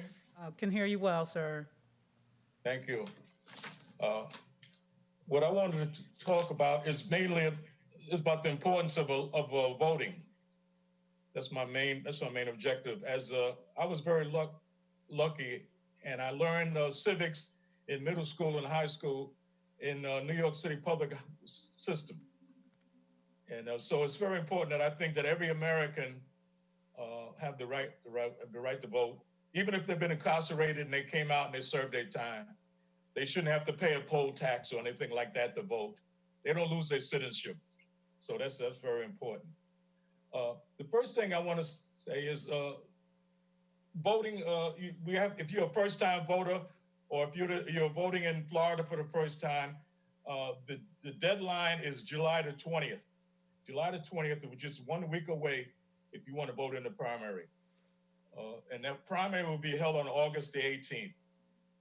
Early voting will start on the 6th of August to the 15th of August. This information is very important because a lot of our citizens, especially the ones that are working hard and don't have time to keep up with the news and everything, they don't really know what's going on. If you want to vote in the primary, not only the primary or in the general election, you have to register to vote, and you have to have a voter by mail ballot, which you get from the election supervisor of elections office. And if you want to call that office to get more information about the deadlines and everything else, the number for the supervisor of election in this county is 772-462-1500. And they will give you all the information and tell you all the documents and everything that you need if you're a first-time voter. And if you want to vote by mail, they'll take all that information. And once you start getting your vote by mail, you'll get it in every election, as long as you vote in every election.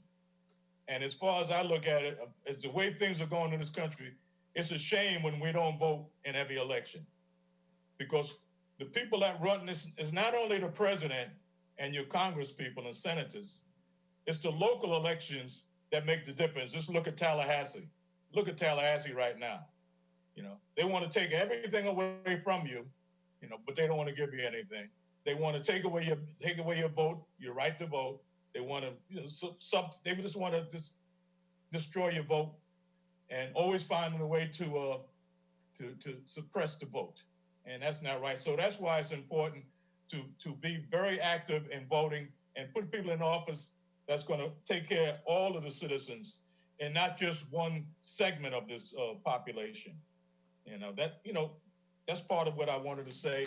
And the most important thing is my investment in the movement of politics and voting empowerment was my shero, my mother. My mother was the one that taught me and made sure that I got up out there and did everything for the community. But she started off working, the first African-American to work for the New York City Telephone Company, male or female. She was the first. And she had to put up with a lot of racism and sexism. Mr. Bell? Throughout those years.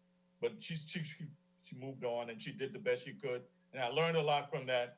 And I try to pass it on to my kids to make what they have to do. Thank you for your comment. Your time is up. We thank you very much for your comment. Out of that, I got vote, everybody, vote. Right? And notice the dates that Mr. Bell identified. I'll call your supervisor of elections because that is very important. Thank you for bringing that forth, Mr. Bell. Next, we have here in the chambers, we have Ovanor Elisant.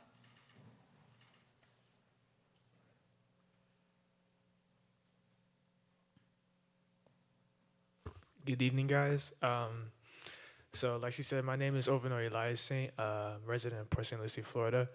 I'm the president of New Leadership Society, which is an organization of community organizers. They're here today representing us. We're an entity that's been active in the community as of recently. We were part of the decriminalization ordinance in City Hall of Fort Pierce last month, as well as the Suited Up for Change event, which I'm sure the chief of police here remembers, and we spoke. Some of our pillars that we do as an organization focuses on civil rights, the homeless initiatives to bring forth resources and shelters, and also youth mentorship and leadership, and providing alternative programs for kids so that, they're not left astray and disenfranchised as they become adults. But all that being said, I came to offer a proposal. Really, I'm asking, what can this city of Port St. Lucie do to partner with New Leadership Society to bring forth the actions that will help the youth in what exactly we're doing? We have many of things we have looking forward to do, such as Xavier Brown. He's actually a co-founder of a group called Cultural Alliance, in which we're trying to bring forth economic development for peers through making gardens. And also New Leadership Society. I'm going to be a teacher at Manatee K-8 in the future. I know you guys mentioned that you guys don't work exactly in the school board, but rather partnership. But you did mention that you're involved with the truancy process and resource officers. So we're really looking forward to if we can have a hand in that, anything, because we're active people in the community. We're all young. We're all fired up to do everything that's necessary. And we really need the municipalities of both Fort Pierce and Port St. Lucie, or Treasure Coast as a whole. So if you guys can offer your support and we do the same thing back, I would really appreciate it. That's all I have to say.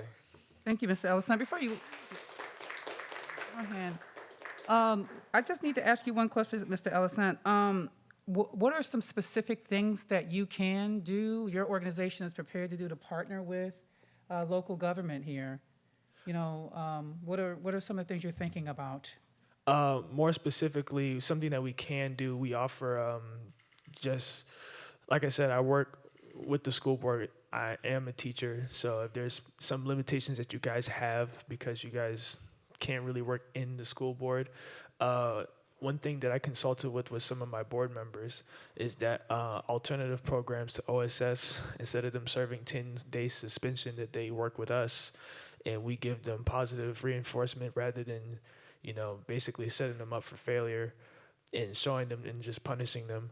And also just providing not small, because we're trying to fix the problem here in the community, like the homelessness, because a lot of the homelessness, the things they struggle with is like drug rehabilitation, or they need drug rehabilitation and, programs implemented so that they can be back on their feet rather than just, kind of stretched out help. Like we are the group that's going to be physically present to help them. So I'm asking, like, how can we partner so that we can make that change happen and feel that? Okay. Thank you. Yes. Any comments of how we can,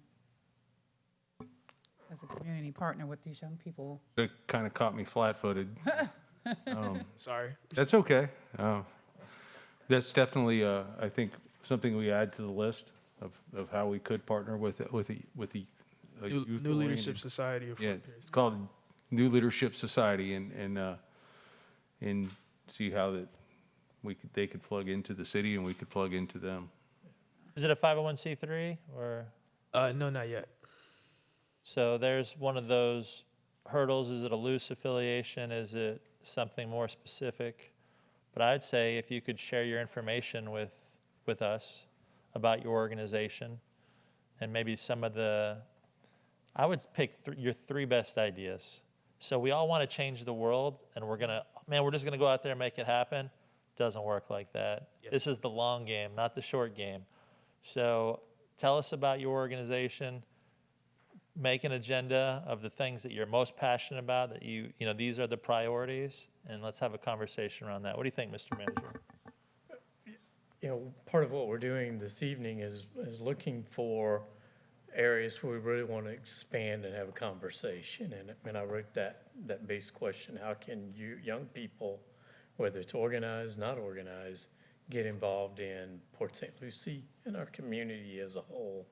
And, where we can hear from you, you can help focus on resolving some of the needs in the community. So I think it's a nice roundtable kind of discussion as well.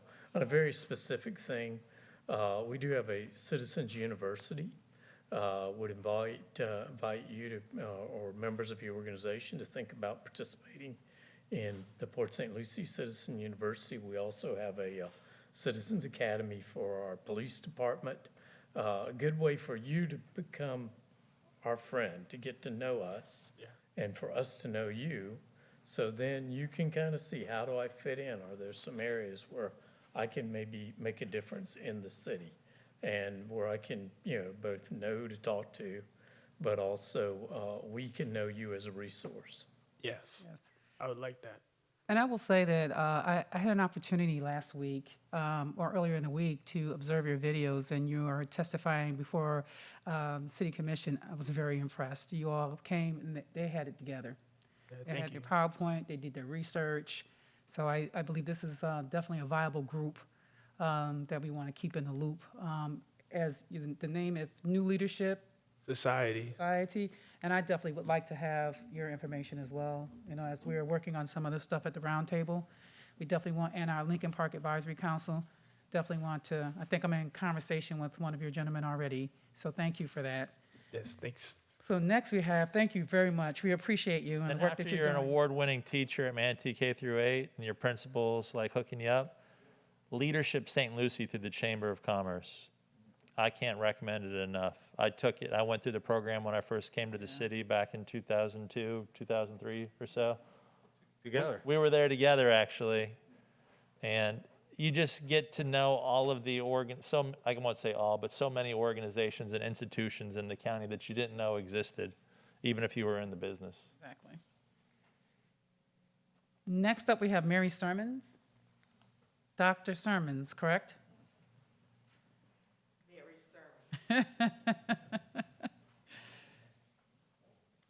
Good evening.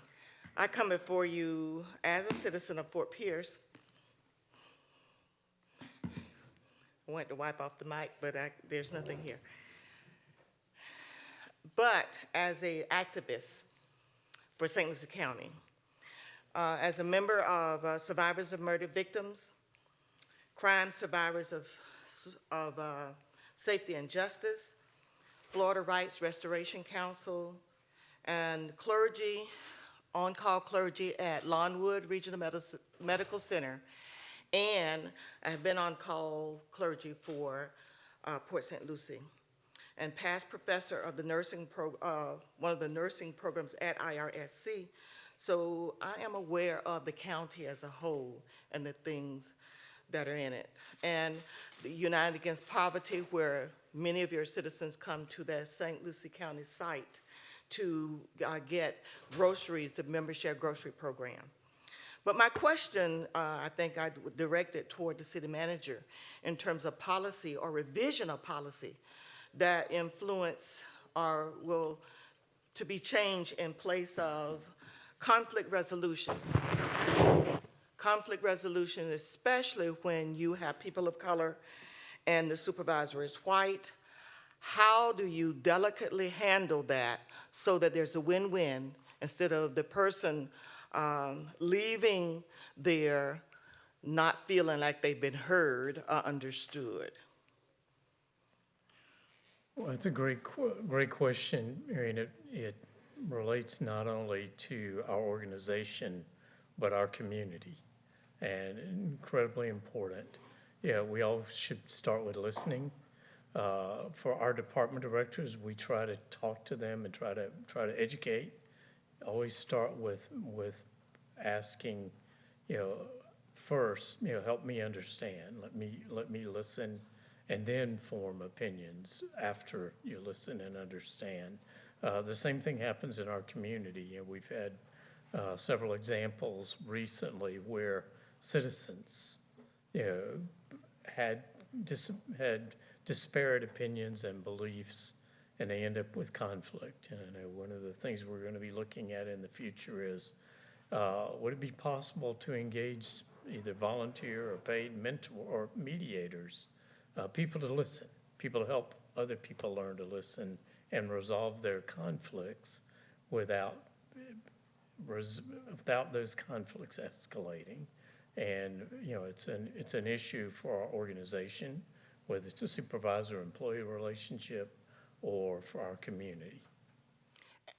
And I want to tack on here, as a woman of color, I've heard instances where you don't understand why we wear our hair a certain way. that can be a bone of contention within or why do we dress a certain way because you don't feel like maybe I think what I have on is nice business attire, but you may not think that. So some of those policies need to be looked at so that it is not coming from a pure puritanic white thought process, but it's seen across the board in terms of people of color. Thank you.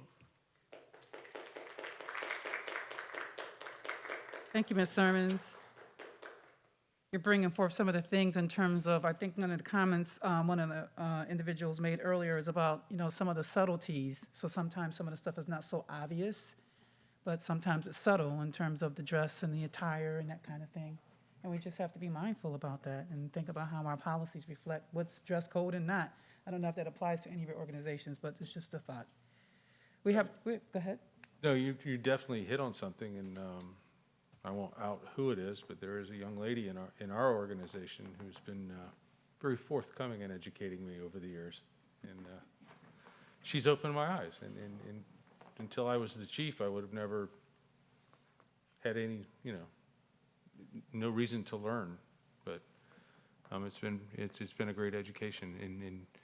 And sometimes the hairstyle is a little wild for the police uniform, but she has definitely opened my eyes, though, and it's back to that whole communication thing we talked about earlier.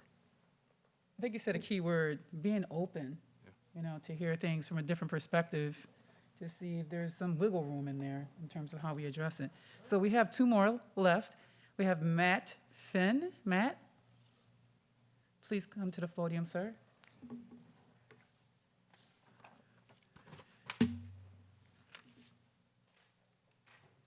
All right, good evening, everyone. All right, so I'm here just to learn what's going on in our community, and I feel like we're probably here, or why this is going on is because of what has been observed throughout the world and the nation. And so I just would like to know that what is it are we doing here in Port St. Lucie, St. Lucie County? What are we doing to protect some of the people?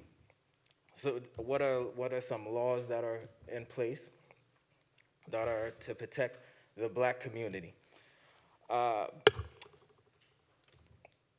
Because what I have seen in St. Lucie County, that when there's something attacking like the environment, that, for example, I seen a couple weeks ago that there was a park that was closed because they were trying to protect a specific species that was in that park. And that probably what has happened because there has seen a trend of what has been going on if the species has been dying. And so that is what's going on with the Black community, where there has been a trend of the Black community dying, and by the hand of law enforcement.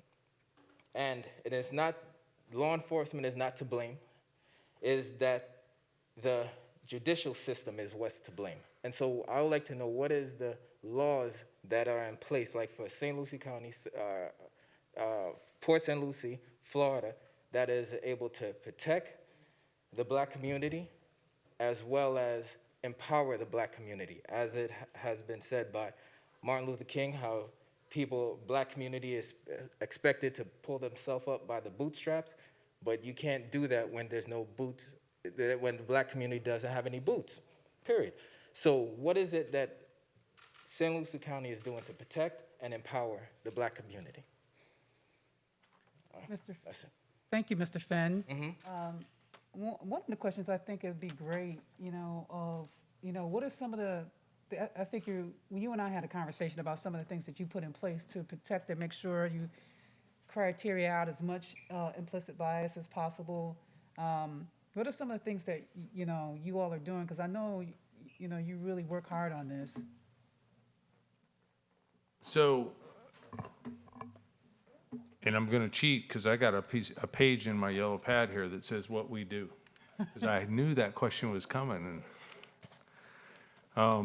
But In 2012, I took over as the chief of police here in Port St. Lucie, and at the time, the police department wasn't a very popular entity.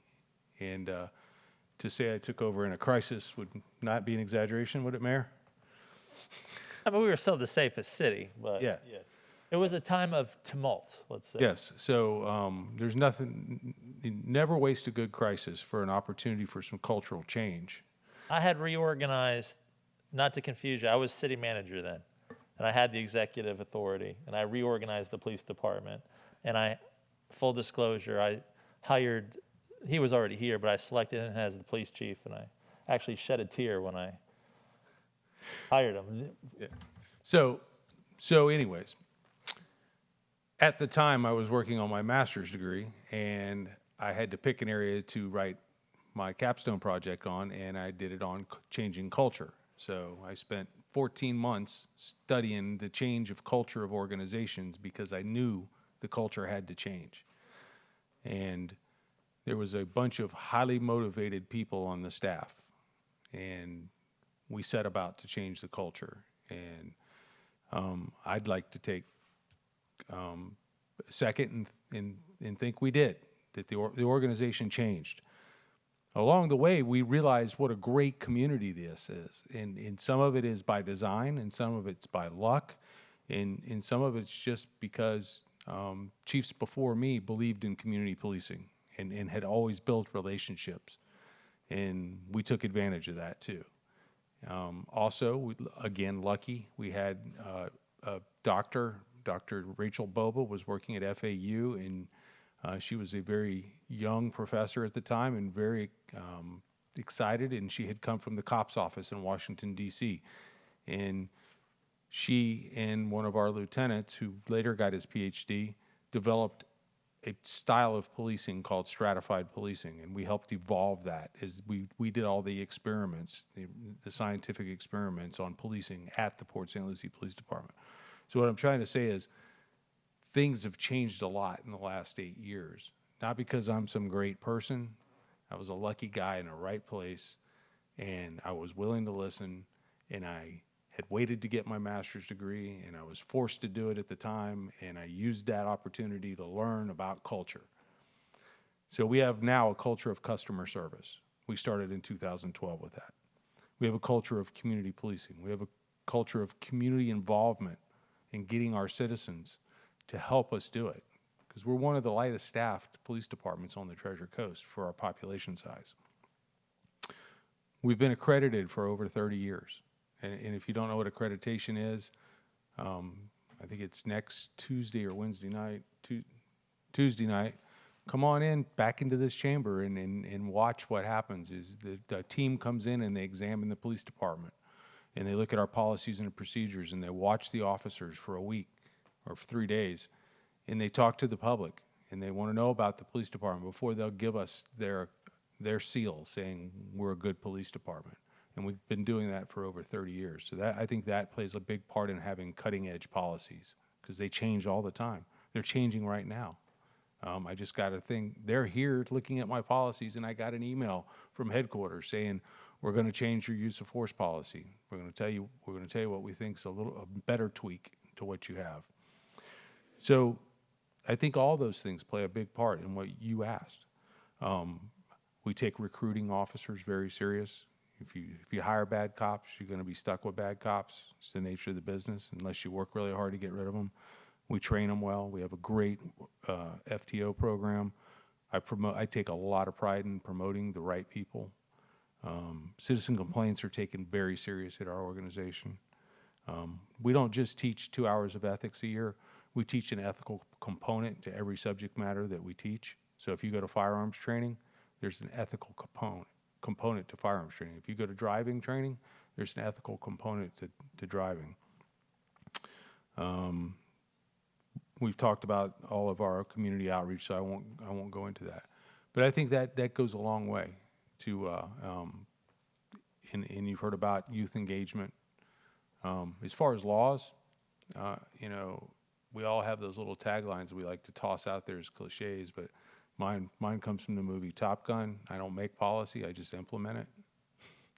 and I don't make law, but I do follow it because I swore an oath to do that. But I think I do influence lawmakers sometimes through conversation on things that need to change. And I think this is a great opportunity for standardization in policing. I think not all agencies are accredited. I think not all agencies have outside oversight. I think we've seen in the news, not all communities are created equal, and not all police departments are the same, but they need to be standardized. And if I was going to focus on an area, that's where I would focus. Thank you so much. Thanks, Chief. We have one more, and I want to make sure we get that in. We have Harold Alberry. Mr. Alberry, please come to the podium.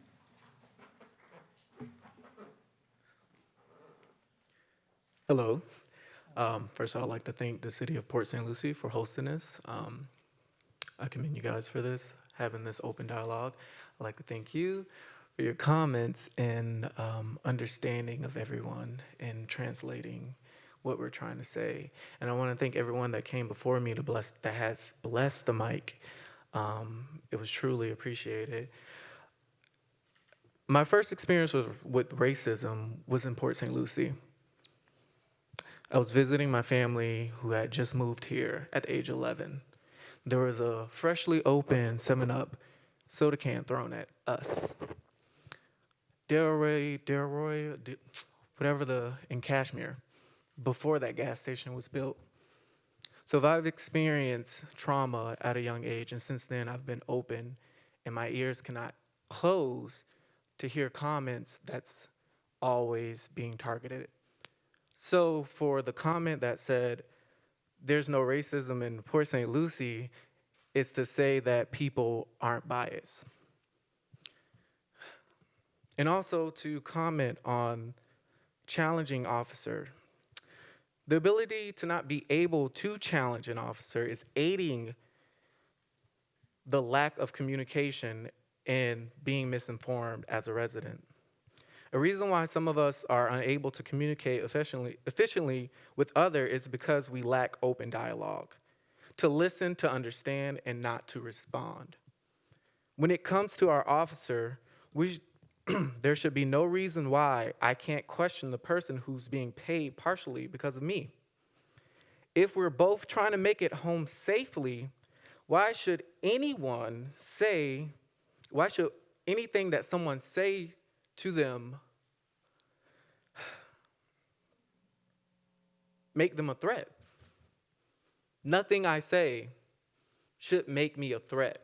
If we both have the same idea of just making it home, why would anything I say make me a threat? If I'm talking right now, I'm not a threat. If I'm being pulled over and probably wasn't even speeding, but being profiled, I'm questioning. I have the right to question. So I'm gonna leave you with this question.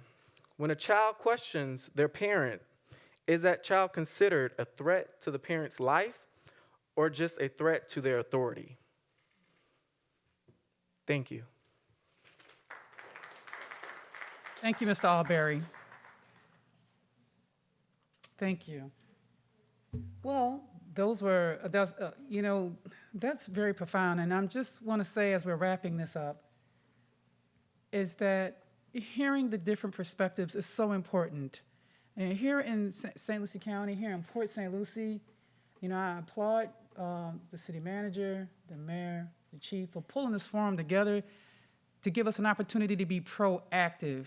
Our city is growing, and so we might not have large city problems, but our city is growing, and people want to come here because we're listed. So we don't end wrong, we start wrong. So as all of our officials here continue to look at and be proactive and have these conversations, because you could have dismissed it and said, you know what, we don't have a problem here, we're not going to do it. Being open and being able to hear and getting concrete ideas from our community is essential. Let's keep this conversation going. Not only conversation, let's keep the activism going, our involvement and getting involved in some of the opportunities to make change in our community. I also invite folks to, participate in some of our networks that we have at the roundtable that are addressing a number of issues.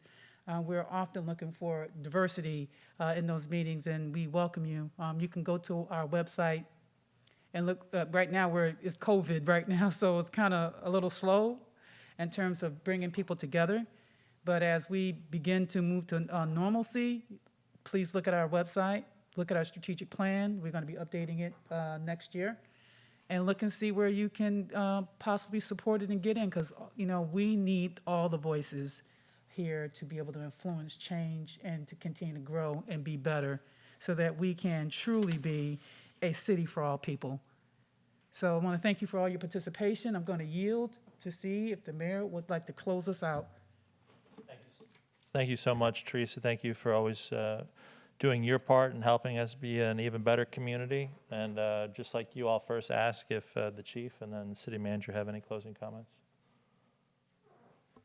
No, Mr. Mayor. I just want to thank everybody for joining us and being open and honest. And I have multiple pages of notes here, and I'm sure we're going to get together with the FRRI committee, and that's what we refer to the group as, is the FRRI, Forum on Race Relations and Inclusion. And I think we're going to be able to put together a couple of sessions that are going to bring forth some meaningful conversations. Thank you, Chief. Mr. Major? Yeah, Mr. Mayor, I'd like to say it's a privilege for me to sit here. I learned so much from folks like Harold. Looks at things just a little bit different than I would look at them, and maybe better. So thank you. Thank you, Mr. Manager. So just want to drive a few points home. As far as the forum goes, so thankful that the council approved having a forum back in 2016, right? So this wasn't in response to this event. And in fact, when I sent an open letter to the community back in 2016, rather than holding the forum in response to a specific event, I'd like to see it serve as a tool that is purposefully and at least annually used to help us maintain and enhance our identity as a city for all people, right? So that's existed. And so if you're now just finding out about it for the first time, this is a vehicle. If you're looking for a way to learn more and to be part of something special, this is one of the access points. This is the on-ramp, baby. It's time right now. And it can't just be while we're hyped from one event or two events or three events and then something happens and we go back. No, if we're serious, then now is our time. And I don't want it to all be doom and gloom either. Like any city, we have our problems, biases, and opportunities for improvement. We can and should be more inclusive. There's so much to learn. I got to figure out what politics of respectability is. I don't know what that means yet. However, at the same time, it's important for us to recognize and celebrate just how lucky we are and what we're getting right. I talked before about how I feel lucky to live in PSL. One of my favorite things about PSL is we are a melting pot of people living together. And that's not like some mayoral mumbo-jumbo baloney. Florida Trend, one of the leading magazines in the state, did a highlight story on us because we match in PSL, a couple of our zip codes match the average population of Florida to the second decimal point. And you might say, well, what's so great, Mayor, about being average? Well, normally an average population is taken because white people live over here, say on downtown and on the beach, and black people live over here. But that doesn't happen in PSL. And there's something, if you've never heard of this before, it's called the Index of Dissimilarity. And it actually measures how integrated we are and how we live together. Check it out, Google it for me, and then look at the results and let's have a conversation.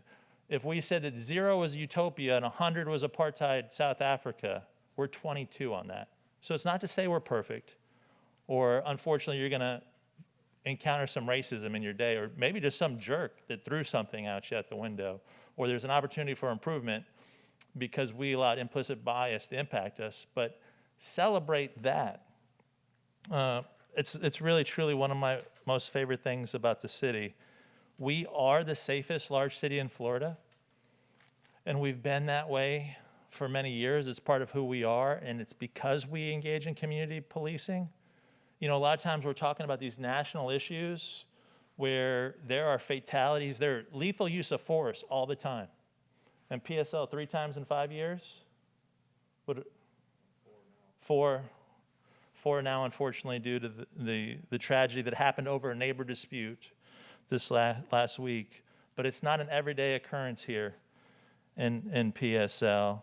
And I gotta, you know, I normally have some bullet points that I go with that where I kind of psych us up and remind us that U.S. News World Report says we're the 12th best place near a beach, and we're one of the best places in the entire United States. But I'm going to close with this from my friend Larry Lee, who texted me earlier today with an article on the #1 metro areas for African American advancement. Atlanta's not #1. Did you think it was going to be Atlanta? It's not us either. But right behind Atlanta is your PSL.